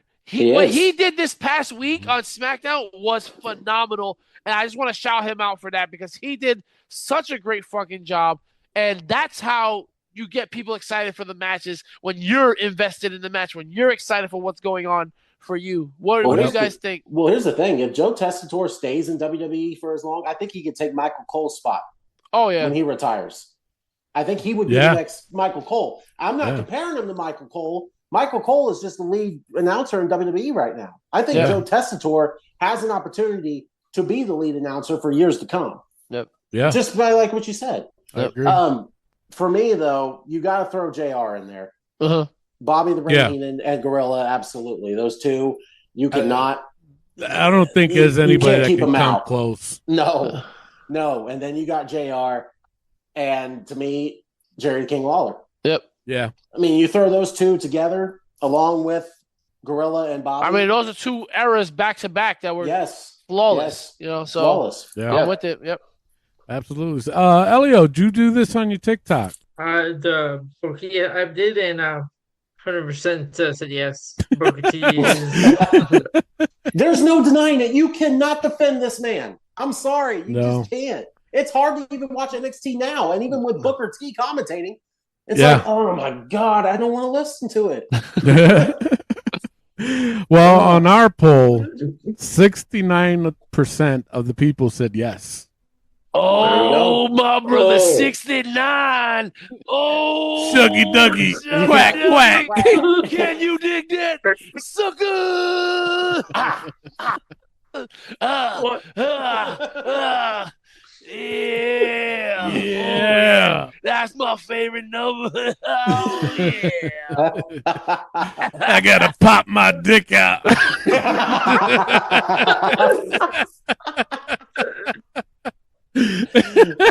Oh, excuse me, Miss Parker. Let's not forget. I gotta pull my dick out. Oh, shit. All right, with that being said, it's time to take a quick pause for the cause. But when we come back, we got This Week in Wrestling. Hey guys, this is Hardcore Country Mickey James, and you are listening to Wrestling POV Podcast. Hey, this is your Olympic hero, Kurt Angle. Listen to the Wrestling POV Podcast. Oh, it's true. It's damn true. I I'm WWE superstar Charlotte Flair, also known as the Queen, and listen to Wrestling POV podcast, and always do it with Flair. Woo! What's up, wrestling fans? It is yours truly, Ruby Soho, and you're listening to Wrestling POV podcast with the man, Tony Diaz. What's going on, y'all? This is JC Mateo, and you're listening to the Wrestling POV podcast with Tony Diaz, Rick Serrano, Clay, and Elio, New Mexico's #1 wrestling podcast. And we are back in Fan Wrestling POV every Friday on iTunes, Spotify, Podbean, iHeartRadio, TuneIn Radio, Amazon Music, and now 20th time This Week in Wrestling. All right, so which one you guys want to start off with? Let's get NXT out the way, man. Okay. And you know what's funny? It's a good thing that the box didn't end up on NXT because Lord. Booker T is gonna pop his dick out. It's my dick in a box. Come on, when Joe Henry came out and I started hearing all this noise, I'm like, what's going on? Is that Booker T? What's he doing? Ruining everything, bro. Jada Parker versus Balake Monroe ended in a count out, no contest. It's like, okay, what are we doing with these two? No clue. I don't know, man. I feel like Miss Parker, they trying. They try. Listen. Journalistic purposes. She's got the look. Yes. What else she got going for her, though? Nothing else. Nothing. If she can develop a character, which she has developed assets for sure. Oh, but, a character I don't see, and that's the problem. That's what Vince Russo's been saying. We're not developing characters at all. It's just you're being yourself. You're just going out there. And Blake Monroe, I don't know. Balake Monroe, I don't know what's going on with her either. It's like she should have stayed Mariah May. Yeah, should have stayed in AEW for sure. Yes. Speed tournament match. Eli Knight defeated Josh Briggs. Okay. Yay. Yeah. The NXT champion Joe Hendry defeated Evolve champion Jackson Drake. Yeah. I don't get this hype with this Evolve. swipe right and evolve people. I don't get it. I don't either. Neither do I. The Vanity Project defeated Hank and Tank. I can't stand Hank and Tank. I'm over it. I can't do it no more. Honestly, Hank and Tank seems to be more of a tag team than anything else they got in NXT. Yeah. They seem like a legit tag team that you can build. Like, listen, who was Otis with? I forgot his name. Tozawa. No, the before that. Knight. Tucker, yeah. Tucker. Oh, Heavy Machinery. They were good. And they remind me of Hank and Tank, and it's like you just destroyed that too. Damn Tucker, bro. Sucks. They tried with him. They tried to throw them heel. Yeah, it went Didn't nowhere. No. Zaruka defeated the Rank DC Evolves Women's Champion Kendall Gray and Ren Sinclair. Yep. Okay. Why do we have Evolve on NXT? I don't get it. They literally have one nothing on that less. roster. Nothing. Nothing going for it. This is god awful. Yep. God awful. And then Very bad. What's this guy that's running it now because The Rock's daughter left? Robert Stone. Robert Stone. Mm-hmm. Just garbage, man. Yep. This is pure garbage. And how the mighty have fallen. How? Like within 2-3 years, how it's fallen to this, I don't understand. God awful. Yeah, Michaels. Yeah. Let's get into we have Dynamite and then we have AEW Grand Slam, so we're gonna mix it up a little bit here. Dynamite. Now, I don't know how to feel about this. So, Dynamite did not have Brody King on it because Warner Brothers feared that they were going to have anti-ice chants. Now, don't want to get political, but I'm going to get a little political here. MJF just said and made a statement, by the way, talking about how the audience in AEW never gets censored like they do in WWE, and that's what makes the difference. And then literally a week later, you went and censored your audience because you didn't want that being chanted on Warner Brothers TV. Kind of hypocritical there. Yep. And I don't like that at all. And you're having a title match in a couple of days, and you don't have the guys that are fighting for that title on your show because of that reason. That's in poor taste. And if you want Brody King to not do something that's going to bring eyes to the show because of his political beliefs, then tell him not to wear those shirts. Yeah. Right? Exactly. Because that is your company and you're allowed to say that. If you want the politics out, then say that. You can't have your cake and eat it too, though. Nope. Oh, you can wear these shirts, but we don't want you on TV because we don't want them chanting that. Well, then why do you have them there? You know, so didn't like that. But what I really didn't like about Dynamite is that you had Kyle Fletcher defeat Tommaso Ciampa to become the new TNT champion. Great match. Phenomenal just match. had him win the title. It was a great match, but golly. You just had him win the title, and already he drops it to Kyle Fletcher. 11 days. 11-day reign. Now, I don't know how to feel about it. I don't either. Because why? Because the reason we're going to Australia, so we had to throw the TNT title on Kyle Fletcher? You couldn't have this match at fucking Grand Slam? At Grand Slam. Yeah. They could have I wouldn't have minded if he lost it at Grand Slam. No, because it would make sense. Yeah. Yeah, 2 more days to his title ring. Jesus Christ. you had the ball and you dropped it. Like that made no sense. And you got to feel for Ciampa. This TNT title's fucking cursed, bro. It is cursed for former WWE guys, bro. They can't hold on to this shit for nothing. And then Ciampa, bro, why did you leave if they did this to you? But honestly, I think they're going to fix it. I feel like you got to be hopeful here. Let's hope, because look at the track record of NXT people coming to AEW. Yep. It's not good.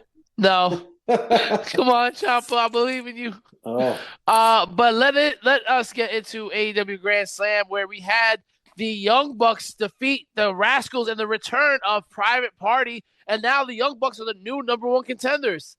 But this match was super sloppy. Very bad.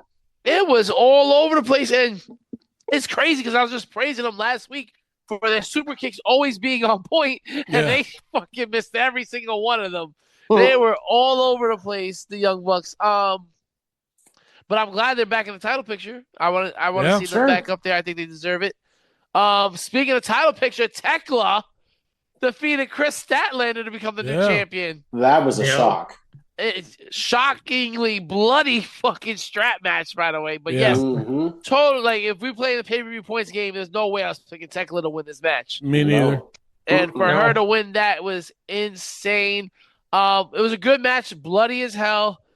But again, you got to ask yourself, where does Chris Statlander go from here? You know, she seems to be that person that she's great at chasing the title. And then once she gets it, it's like, where do you go?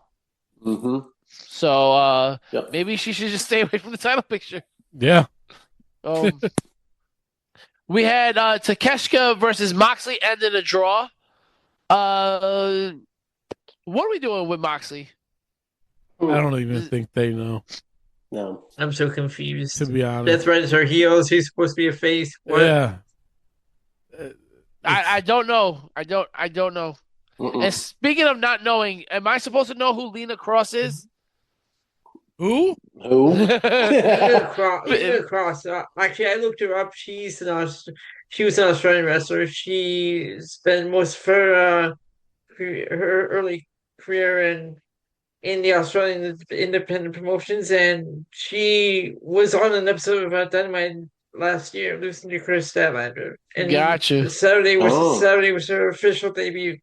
Gotcha. So she did debut as the Baby Raps defeated Mega Bad, and Lena Cross entered and destroyed and beat up the Babes of Wrath. So that is your new Australian. And speaking of Australian, the Inspiration or the Iconics made their debut on AEW House Rules, and that is kind of iconic. I love it. They're actually bringing some tag team wrestlers to the tag team division, so we'll see how they do in AE Dubs. And then this is where I get upset, because you have all this momentum, and you have a great match with Adam Page and Andrade. Yeah. Mm-hmm. But Adam Page wins again, and he's a new number one contender for the title. And this is what it reminds me of. Adam Page is the AEW version of Edge in WWE, where I could not get Edge off my TV. Edge was always in the number one contender spot. He was always winning titles. It was between him and John Cena. It was always Edge in that title picture, and now this is Adam Page again. What was wrong with putting Andrade in this title picture? See, that's the thing, and you had all this momentum with Andrade and Swerve, he beats Kenny and Swerve, and he beats Kenny Omega. Then you have him lose to Adam Page. It makes no sense. Exactly. Why would Andrade leave WWE just to lose to Adam Page? And then why are we putting Swerve Strickland, Kenny Omega, Andrade, and we're like, oh, we just said it last week or 2 weeks ago. We said, yo, the title picture is looking different. We got 3 great guys up there, and you fucked it up and put Adam Page back in the title picture. What are we missing here? No clue. No. And you can't tell me that Adam Page draws more money than any of those 3. You just can't. I don't believe that for a second. And don't get me wrong. I was saying, yo, Adam Page started to grow on me, but this is why I hate him, because he's always in the fucking title picture. Yeah. Like, come on, man. Well, like, what the fuck are you doing? And then we had Orange Cassidy and Tony Storm defeat Wheeler Yuta and Maria Shafir and Clay. You're happy now. Very, very happy. Cut that mop of fucking hair. Get rid of Yuta altogether. Yo, I do think, though, they overdo the Tony Storm and Orange Cassidy pairing. Yeah. I mean, think once, twice, sure, but now it's like every week. It's like, okay, we get it. For those of you that don't know, Wheeler Yuta's hair was on the line, and he lost the match, so he had his head shaved. By the way, they got to do away with the scissors. Do you know how much it hurts to cut your hair with scissors like that? I'm sure. That is ripping it from the scalp. It's terrible, man. Yeah. Should not be doing that with scissors. No. God awful, but wait, Barry, why are you saying that? Don't say that about Clay. Clay's not jealous about Wheeler's Yuta hair. All right, stop. Don't say that. Wow, Barry. That is terrible. Do not talk about just because he's 31. Like, come on. Don't talk about his. That's ridiculous. Barry, come on. Wow, I'm sorry, Clay. That's just rude. That's awful. That's just rude. Awful. Speaking of awful, Kyle Fletcher defeated Mark Briscoe in a ladder match. Like, why couldn't this be Ciampa? This would have been so much better if that Mark Briscoe get back in the title picture. Yep. Yeah. Oh, man. And then we had MJF defeat Brody King for the title. He keeps his title, and then Adam Page came out to look at MJF, and it's just like, why are we getting MJF versus Adam Page again? It doesn't make sense. No. We said it, man. And, again, AEW, you have the ball. Cross the finish line. That's it. Cross the goal line. Don't drop it at the 1 yard line. Don't pass it at the 1 yard line. Shout out to Tom Brady. Like, what are you doing? Yeah. What are you doing? Jesus Christ, man. Andrade, imagine Andrade or Omega or Swerve Strickland with that title and what they can do with it right now. Look a lot better what Adam Page is doing. 100% agree with that. Was it not long ago Kenny Omega was saying he was going after MJF's title? Yes. Yeah. They didn't do anything with it. So. Oh, Lord. Yep. SmackDown. Tiffany Stratton's promo. Terrible. All right. She does promos like Nikki Bella. She tries to get I agree. She tries to get the crowd behind her when they're already behind you. They're already right? You guys like that, right? Yeah. Okay. Yeah. Like, it's what time is it? Yeah, it is. it is Tiffy time. Wow, Yeah. I thought Tiffy was right here. Right. Oh, my God. I shocked myself. I know what I'm doing later. Fucking weirdo. Anyway, Nia Jax interrupts, and then she does more of the Nikki Bella where she's putting her thumbs down as Nia's coming out. Like, why are you doing that? The crowd they're booing her, and she's like, yeah, thumbs down. I don't like her. I don't like, stop. And let's be real. Lash is so much better than Tiffany Stratton. Yes. Yeah. And Tiffany Stratton and Charlotte was absolutely right with the high pitched squeal. Right, guys? Like, shut up. She is god awful. And speaking of god awful, we had Rhea Ripley and Io Sky defeat Nia Jax and Lash Legend. And again, too many people are slamming Nia Jax, and it should not be the case. You have Lash Legend in the match for a reason. Let her get slammed. It should not be Nia all the time. Also, Nia missed a spot. First of all, the fucking table was 10 feet away from the ring.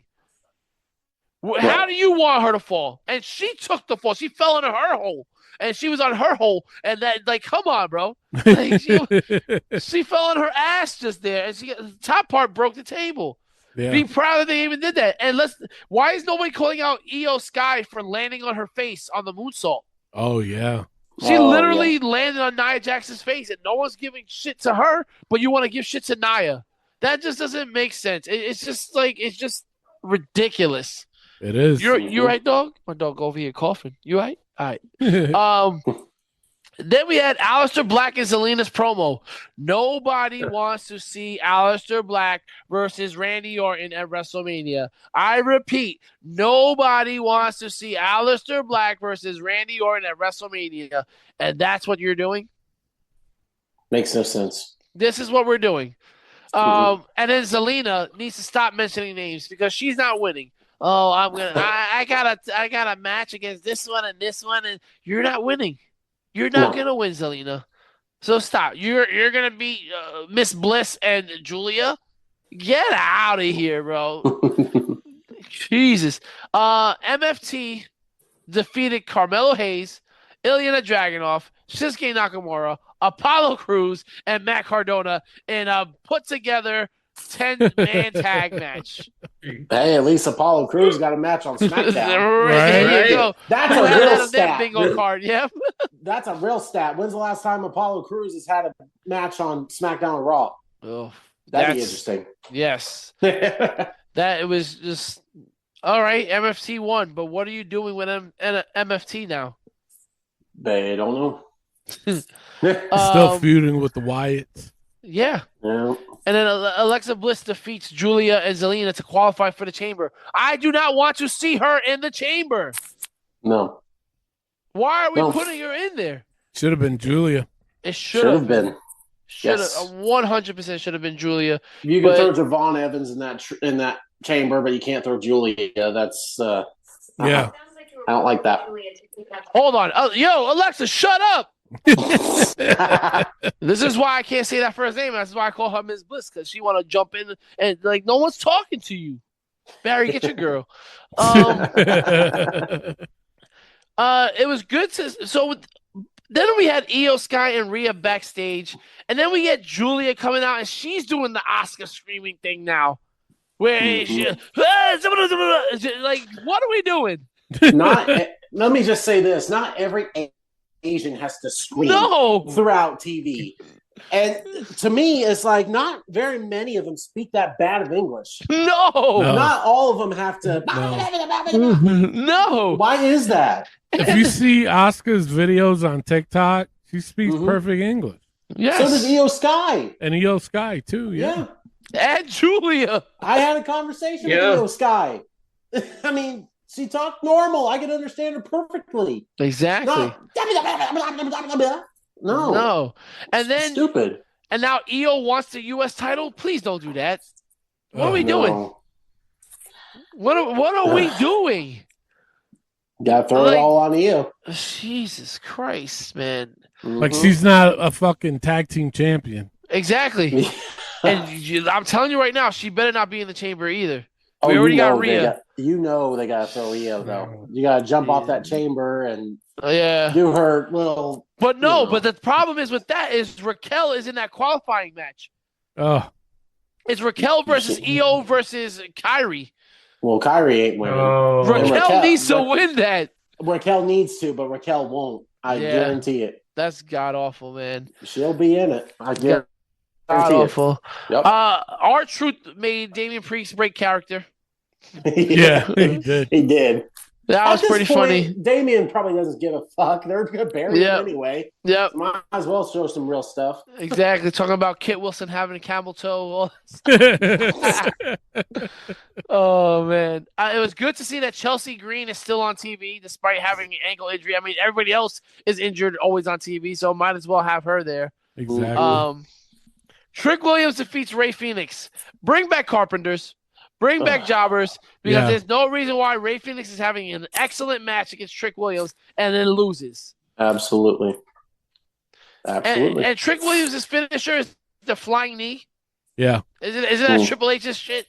Yeah. You know what will be good if you do the flying knee. Like, come on, And man. the thing is, like, It'll Trick be Williams, epic. it's a mix of Triple H and Booker T. Yes. Like, even he's starting to do the 5 thing. And it's like, bro, all you're that was missing is a that was spin-a-rooney. terrible. It is. I'm like, quit copying Booker T. Yep. Jeez. Then we had Jade Cargill defend her title against Jordan Grace. Finally, for the first time in 100 days. Jesus. In 100 days, she did not defend her title.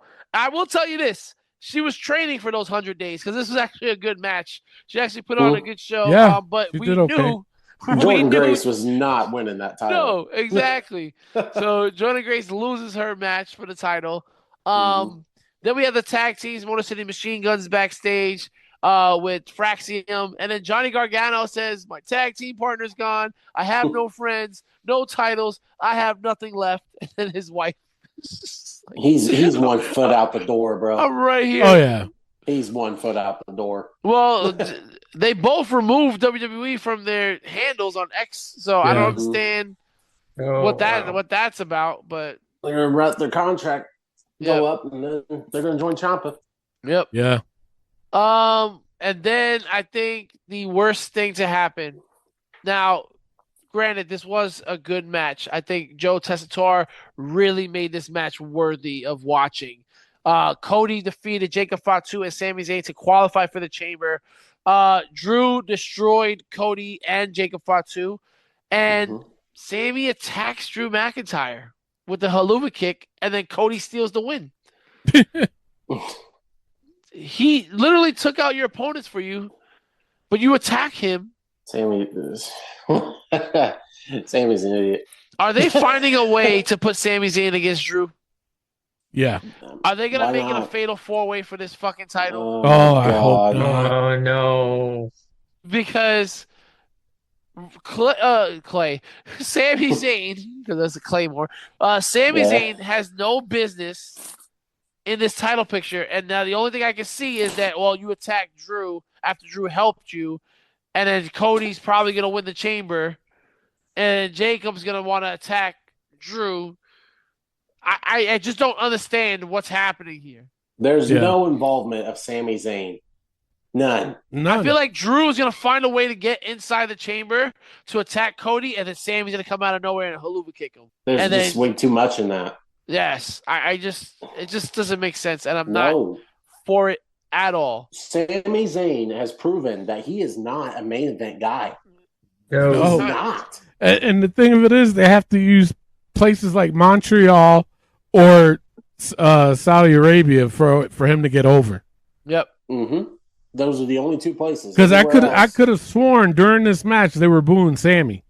Yes. I figured that. Yeah. This is, to me, this is Kofi Mania all over again. Yep. If this is what it's leading to, then it's gonna. Then as soon as he wins that title, if he ever wins that fucking title, he's gonna drop the ball. Yeah. I mean, call your career over after that because there's nothing for him to do after that. Oh, then he'll be a WWE Hall of Famer and all that shit. By the way, not everybody can get into the Hall of Fame. No.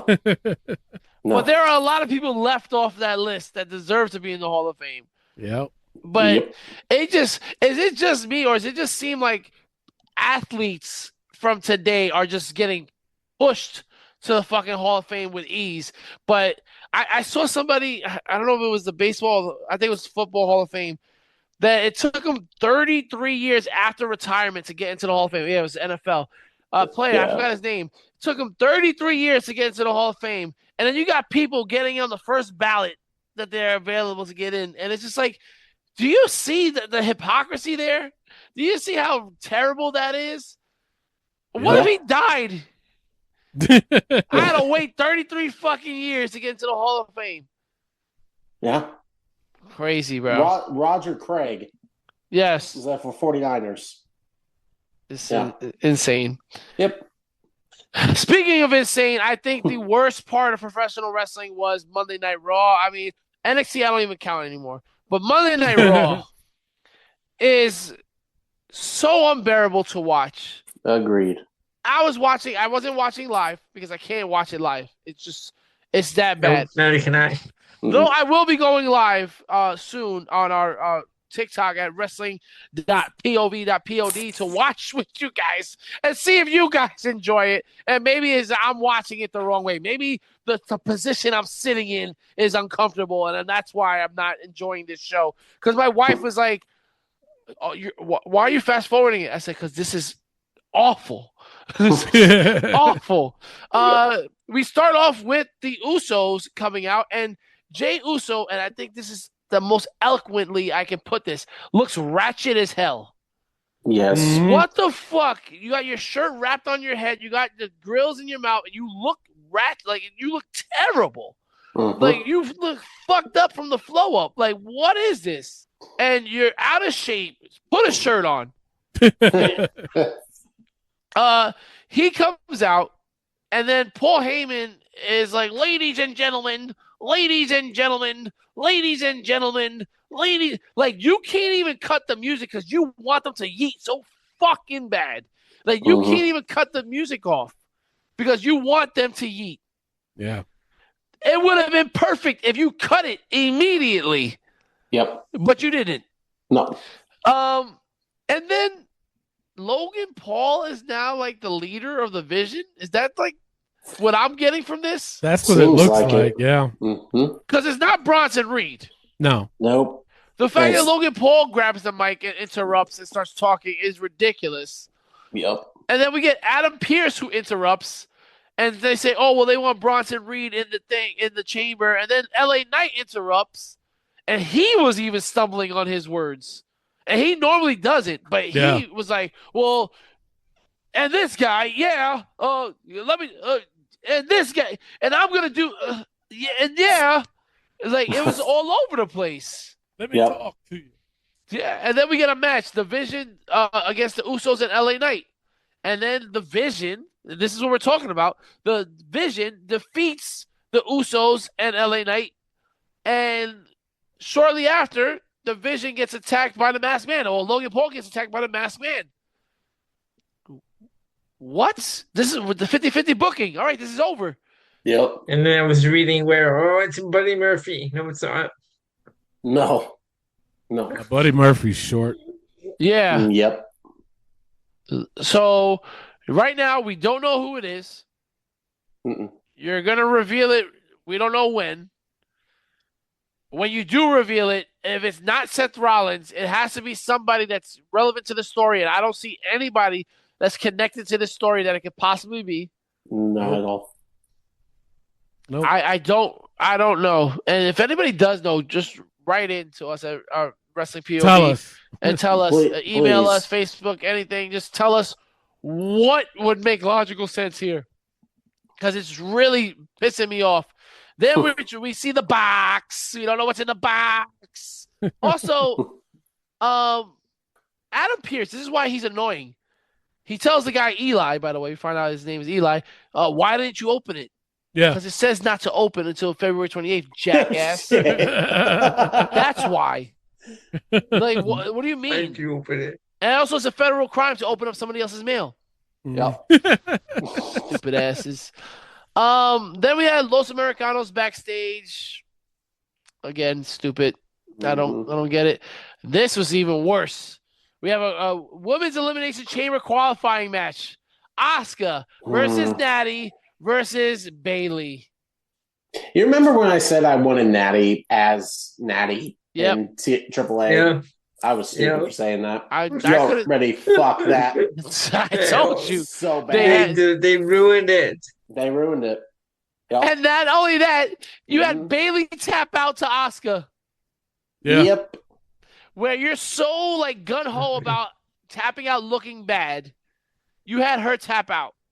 To Bayley. And then after the match, you have Maxine attack in quotes, because that was not an attack on Natty. So why did you just have Natty eat the pin because of a distraction from Maxine? Yeah. Mm-hmm. No, they had to fuck over Bayley. Exactly. Yep. Then we have Obafemi backstage talking about contracts. Bro, you going on Raw, you going on SmackDown. Let's stop this shit. Exactly. But we had an interesting thing, because then we had a face-to-face with Rusev, who, by the way, was wearing a Rusev Day shirt underneath his jacket. Yes. So, are you telling me we're going to have Obafemi as a heel, and we're going to have Rusev come back as a babyface? Why not? It wasn't working for him as a heel. Might as well bring the best character he's had. You got to bring Aiden English back then. That's true. Yes. And, I mean, he is in TNA. He's in TNA. Mm-hmm. So, might as well. And then you got to bring back Lana. Oh, look at ya. I don't think he needs Lana. He needs Lana, man. I don't think he needs Lana. Yeah, I don't think so. I say if he had the Buggy and Brew character, I mean, that Rusev Day, Lana wasn't part of Rusev Day. Lana was there, but that was in English. That was his role part. Yeah. Well, I want to see Lana. I'll admit to it. Okay. What do you mean you're going to tell my wife, Barry? Shut up, Barry. Jerk. Then, so, I don't know. I think Obafemi should be a babyface as the ruler. Yeah. Yeah. I don't want to see him as a heel. I think he's perfectly packaged to be a monster babyface. So Stephanie Becker cut an amazing promo, but what happened was, if you don't speak the language, you don't understand what happened here. Now, we know what Bad Bunny did. There was visuals at his halftime show, so you understand what was happening on the show. You don't need to understand the language because you see these visuals, right? Oh, this is happening. Oh, okay. All right. And then, but this right here is, she's just talking. And Dom is translating, but Dom is not even translating correctly. So I do have the translation here, so I will show you guys and tell you guys exactly what she said. But my whole thing is, if you're going to do this kind of promo, you need to have subtitles, or you can have Dom translating correctly and saying exactly what she's saying, not to be funny so Liv can feel better. So what she said was, did you say 10 years of hard work? You working hard? That's bullshit. You sacrificed nothing. WWE gave you everything. The best training, the best medical. You were given everything. You want to talk about sacrifice? I was born in Chile, a country where wrestling doesn't exist. And now I've traveled all over the world, Japan, Mexico, Latin America, Europe.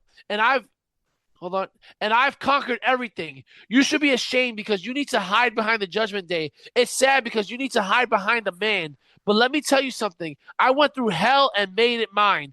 Everything I did was to get WWE and become champion. This title for me means more than just a title. It's for all the little girls, all the women who never got the opportunity and overcame anyway. Liv, if you pick me, you won't win because I'm going to show you what a real champion is. Imagine. If everybody could have heard that. Yes.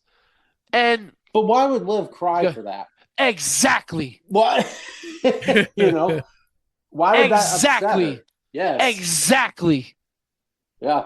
Why was she fake crying to the point where it's so fucking bad? I see telenovela actors fucking do better than that. Yeah. True.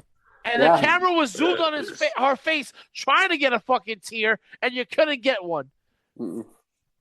Why was she crying over that? There was nothing in that promo that you read that now, I mean, I understood now, that would be to the point of making her cry. Yep. I don't get it. Now imagine if you have Dom as because the delivery of Stephanie Vaquer was amazing. I thought she delivered it perfectly. Mm-hmm. Now imagine if you have Dom, as she says the things in Spanish, and then he goes, "Did you say 10 years of hard work?" Then she goes, and she continues, "You work hard and nothing. That's bullshit. You sacrifice nothing." And then you can have Liv making these expressions like, "Wait, what? Yeah. Why she say?" Now you can see why she's understanding. But Dom didn't translate that to her. No. He was saying stupid shit. Mm-hmm. And to cry, I understand if you want to get mad or show tears because you have that rage sometimes when you get so mad you cry. I get that. But she's like sobbing. Yes. And it's poor acting. And if you pre-recorded this, put fucking subtitles in. Yeah. Yeah. Yeah. Or give her a fucking mouthpiece. Yeah. Mm-hmm. But I think with that kind of promo, even if they had it as subtitles, I think it would have been better. It would have been. Because that's just like in reality. Like I love watching like foreign films like that are shot in different languages. I don't like putting the English dub things where they're dubbing it in English where they speak in English because it's not the same. It's literally somebody just reading, "Oh, I went to the store today," but the person that's acting it is saying it in a different language, and you feel the passion of them going to the store that day. You hear it, you feel it. So like when Stephanie was delivering this message, if Clay or Elio are able to read what she's saying at that moment, then they can feel it and understand it better. Yep. I feel like they were going for this whole Bad Bunny thing of what he did at the Super Bowl, and they just dropped the ball because there was no visuals.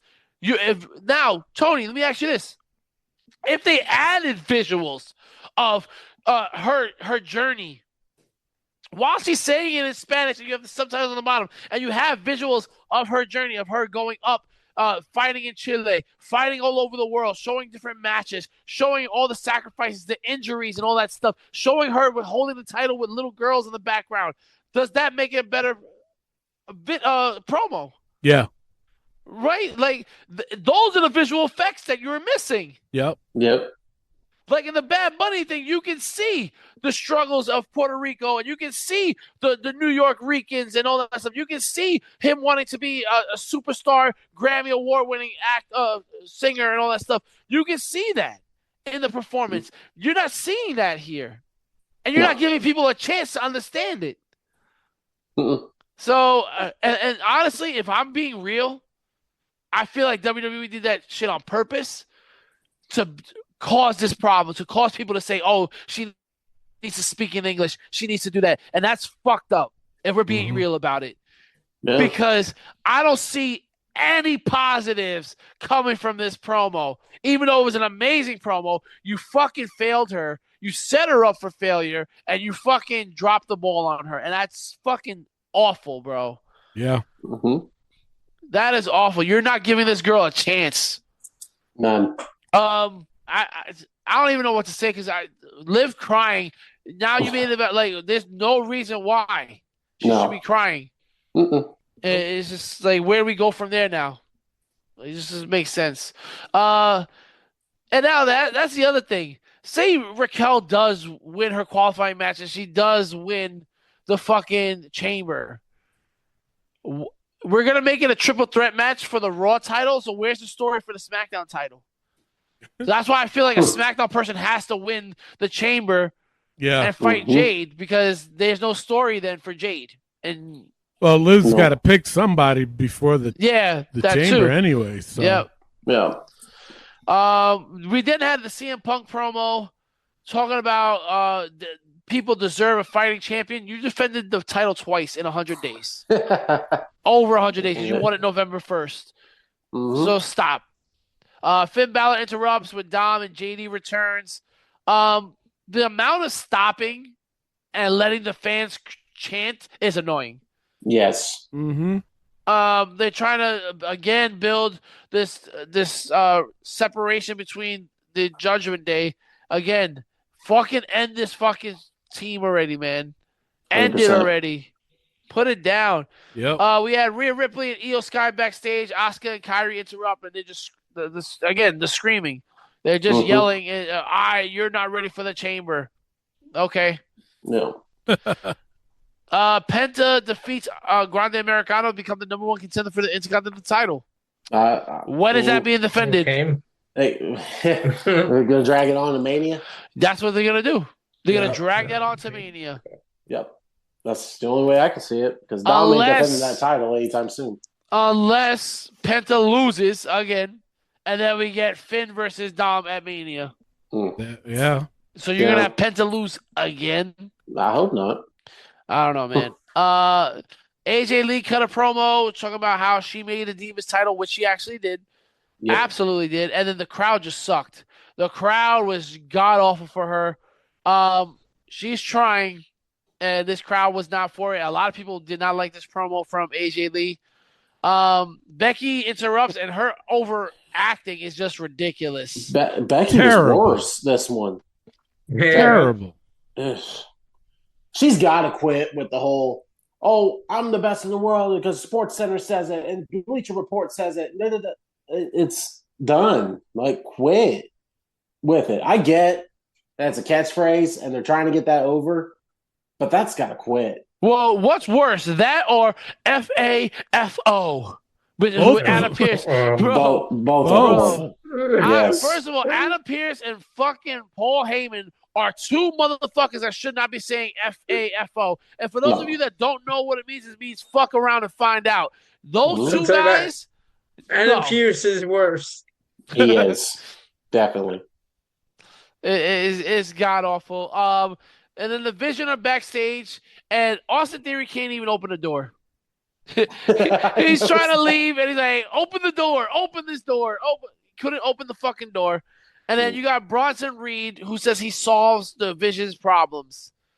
Listen, sir, the only people that solve Vision's problems is people that put on glasses. Because you can't solve anybody's fucking problem. And then Adam Pierce is like, okay, all right, I respect that. Because, he's going to get rid of the Masked Man. Okay. Y'all hate each other. What are you talking about? And then we had Javon Evans defeat Gunther and Dominic Mysterio. Because Dragon Lee attacks Gunther, who, by the way, Gunther looked over at him twice and waited to get hit. Yeah. Timing is everything. And at that point, if the person is not attacking you yet, continue doing what you're doing and let him just attack you. That's it. Yeah. Then Dom hits a slow-ass 619, misses the frog splash.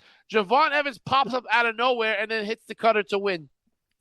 So you mean to tell me, because you got hit with a 619, you're laid out, the frog splash misses, and then you're able to jump up and just right away jump to the turnbuckle and hit a cutter.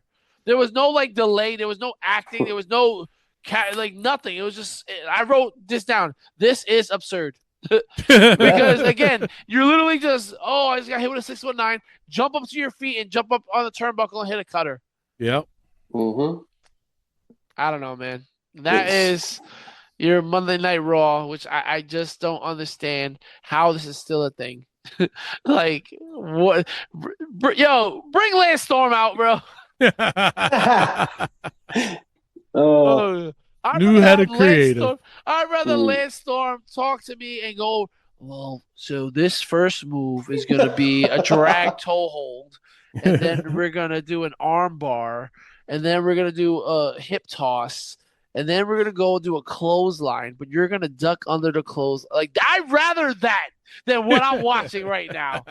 Damn, Rick, you almost put me to sleep there. I know, right? Let's see how. Struggling, dude. I was like, oh, wait, we're doing a show. Let me wake up. Yo, Lance Storm cannot be in a creative. I'm sorry. There's no scenario in my head. I like the Eric Bischoff better. I do too. There is no way. I tried, Lance. I tried. I know, but gosh. With that being said, I think that's the end of the show. But make sure you tune in after the show because we got the 5-second shuffle championship, which Elio won last week. So you got a little notch on his title reign. For those that are new to this, basically what I do is I just play a random song off my playlist. I hit the shuffle button. I only play 5 seconds of it, and these guys got to guess who it is, and the first 1 to 10 wins. Is just how we ride off into the sunset until next week. But there's also the forbidden songs. If any of these forbidden songs pops up, they get a minus deduction from their score. These forbidden songs are Taz, Chris Benoit, Reba Giggle, Hook, Lash Legend, and Julian Hall. With that being said, I am your host, Tony Diaz, along with the $50 Man. Clay Cummings. And the Dean. Elliot. And the third wheel. Serrano the third. And the winner. Barry Horowitz. Daddy. We love peace and wrestling. We'll see you next week. Peace out. All right, Elio, you got champion's advantage. You can either go first or pass it off to Rick. I'll go first. You? Ooh. All right. Here's your first one. Oh no. Best of Freaks! That's what you get for putting Taz. It's only one. That's what you get for putting Taz on your worst commentating There you go. team or Mount Rushmore. He can't handle the truth. Wow. All right. So it goes to Rick. Rick, here's your first one. I think I'm cute. I know. Shawn Michaels. Clay. Shawn Michaels. I'm also going Shawn Michaels. Elio. And Michaels. It is Shawn Michaels. There we go. All right. Everybody gets a point. Elio is back at 0. Goes to Clay. Clay, here you go.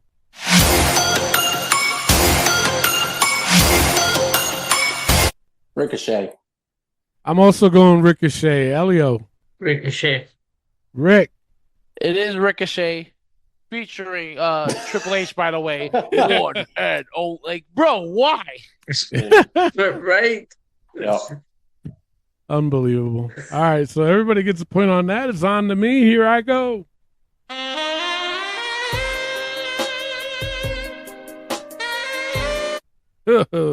I'm going to go Val Venus. Elio. Oksana. Rick. Oksana. Clay. Oksana. Ah, you fuckers. It is Oksana. There we go. Did you see that Val Venus said that he can still go better than most of the roster? Yeah. You decrepit old man. Stop that shit, bro. He's actually, hello, ladies. He's actually younger than me. He looks decrepit. He does. Oh, boy. All right. Who's it on? Elio? Elio. Yep. All right, Elio. Here you go. Ain't no stopping me. Nah. You can't run me, baby. I'm a Shelton Benjamin. Rick. Shelton Benjamin. Clay. Shelton Benjamin. It is Shelton Benjamin. All right, everybody gets a point on that. Goes to Rick. Rick, here you go. 1, 2, 3, 4. See. Zelina Vega. Clay. Lola Vice. It's on to me. I'm also going Lola Vice. Elio. Lola Vice. It is Lola Vice. Fuck damage. All right. Right now, Clay's in the lead with 5. I got 4. Rick's got 4. Elio's got 4. It's on to Clay. Mm-hmm. All right, Clay, here you go.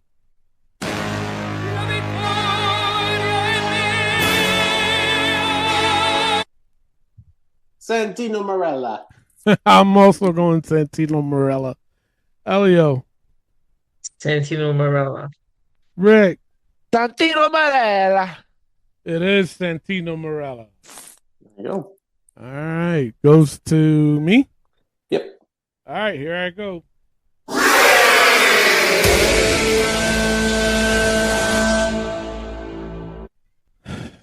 depending on how they worded this shit. God dang it. I'm going to go with Viking Raiders. This sounds like their older one. I could be wrong. Elio. Warriors. Rick. I'm going to go Valhalla. Clay. I'm going to go Viking Raiders. It is the Viking Raiders. Yeah. Son of a bitch. Wow. All right. Just me and Clay gets that point. Goes to Elio. Elio, here you go. Oh, damn. Damn. I forgot we even had this. Right?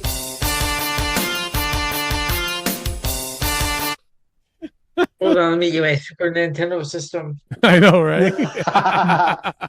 Yeah, that cassette tape. Elio? Oh, Jesus. No, I don't.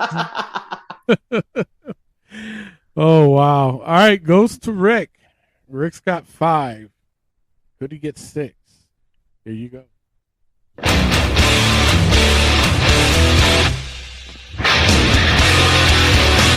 Oh, Bear Country. Clay. Baron Corbin. I'm gonna go Bear Country too. Elio. I go Bear Country. Oh, it's the Factory. Oh. AEW. Oh, so you said Last Legends is next? Yes. All right, goes to Clay. Oh shit! Damn. Yeah. Oh. All right, Clay. Here you go.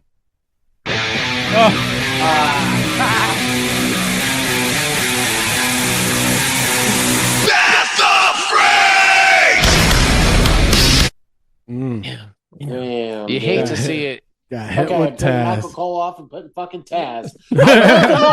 I left him off for that fucking reason. No, he still got my ass. Get it. All right, goes to me. Here I go. Oh, Damn, he's coming after all of us. I didn't even say anything. I didn't either. That's some bullshit. Yeah, it is. Jesus. All right. Goes to Elio. Elio, here you go. Oh, my God. Yeah. Good Lord. Taz 3 times in a row. I think we're going to have Taz 4 times in a row. No, I don't think so. Goes to Rick. Rick, here you go.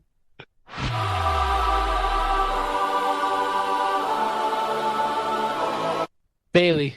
Clay. Bailey. I'm also going Bailey. Elio. Bailey. It is Bailey. Okay. Oh, Sorry about Taz 4 times in a row is crazy, man. maybe we'll get it this time around. Yeah, maybe. All right, goes to Clay. Clay, here you go.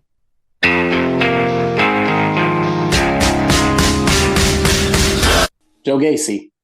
I'm also going Joe Gacy. Elio. Joe Gacy. Rick. Joe Gacy. It is Joe Gacy. There you go. Sometimes, I love this song. Grass is always greener on the other side. I'll never be It's such a happy song. Well, it's like I've compared it to like you sit back and you smoke a joint. Yeah. And then the song plays. I don't know why. It just makes it feel like that. You're right, though. And you see the clouds and the smiley faces. Right? Love is blind. Yeah. Like, yeah, man. Yeah. Shout out Cheech and Chong. Yes. I'm actually going to go see them, too, next Oh, month. Nice. I love it. Hopefully I can get to meet them. That'd be cool. Yeah. All right. Goes to me? Yep. Yes. All right. Here I go. God dang. Unbelievable. Damn. Ooh. All I right. just need Clay to get another one. First, we'll do it Elio first. Sorry. All right, Elio. Here you go. You got 99 answers, but can't solve this. Marina Shafir. Rick. Maria Shafir. He said it like he knew it all along. That shit was on him. He wouldn't have got it. Clay. It's clearly Marina Shafir. It's Marina Shafir. It's Marina Shafir. Oh, I thought it was Jay-Z there for a second. 99 promises. I was gonna say, listen, I'm telling you right now, it was gonna be somebody Asian. I was gonna say something. All right. Updated scorecard is I got 7, Clay's got 9, Rick's got 8, and Elio's got 6. Oof. It's on to Rick. Oof. Rick, here you go. Hit me with it, bro. It's time! No! It's time! It's Vader time! So here's the thing, though. It is that time that he was on Boy Meets World. Oh, yeah. I've seen that episode. Frankie the Enforcer was his son. So he could be going by his real name. He could also be going by the Mastodon. Damn. Oh, man. I don't know. All right. I'm just going to go with Vader. Clay. Vader. I'm also going Vader. Elio. Vader. It is Vader. Let's go. I got one. Clay got his first win of the year. One. Fuck you, Chris. No longer in the Peterson line. No. It's a good day. Today's well, a good day. You're lucky because it could have been Vader's other ego, Ella. Oh, yeah. Could have. Yeah. Somebody say it. No, no. See, yo, you see this? He didn't get it. He didn't get it. It's Ella time. Come on. That's where I thought you were going. Tony, tell him what it was. Elevator. Oh shit. That makes a lot more sense than Ella time. Sounds better than Tiffy time, Champion, ladies and gentlemen. Ella time. That's where I thought you were going. Ella time.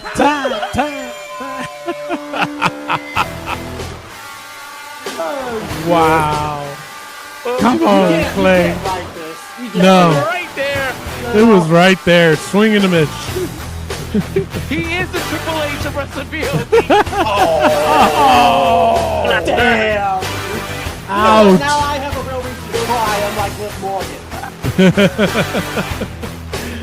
All right. Thank you all for listening. Make sure you tune in next week. Same pod time, same pod channel. See you, everybody.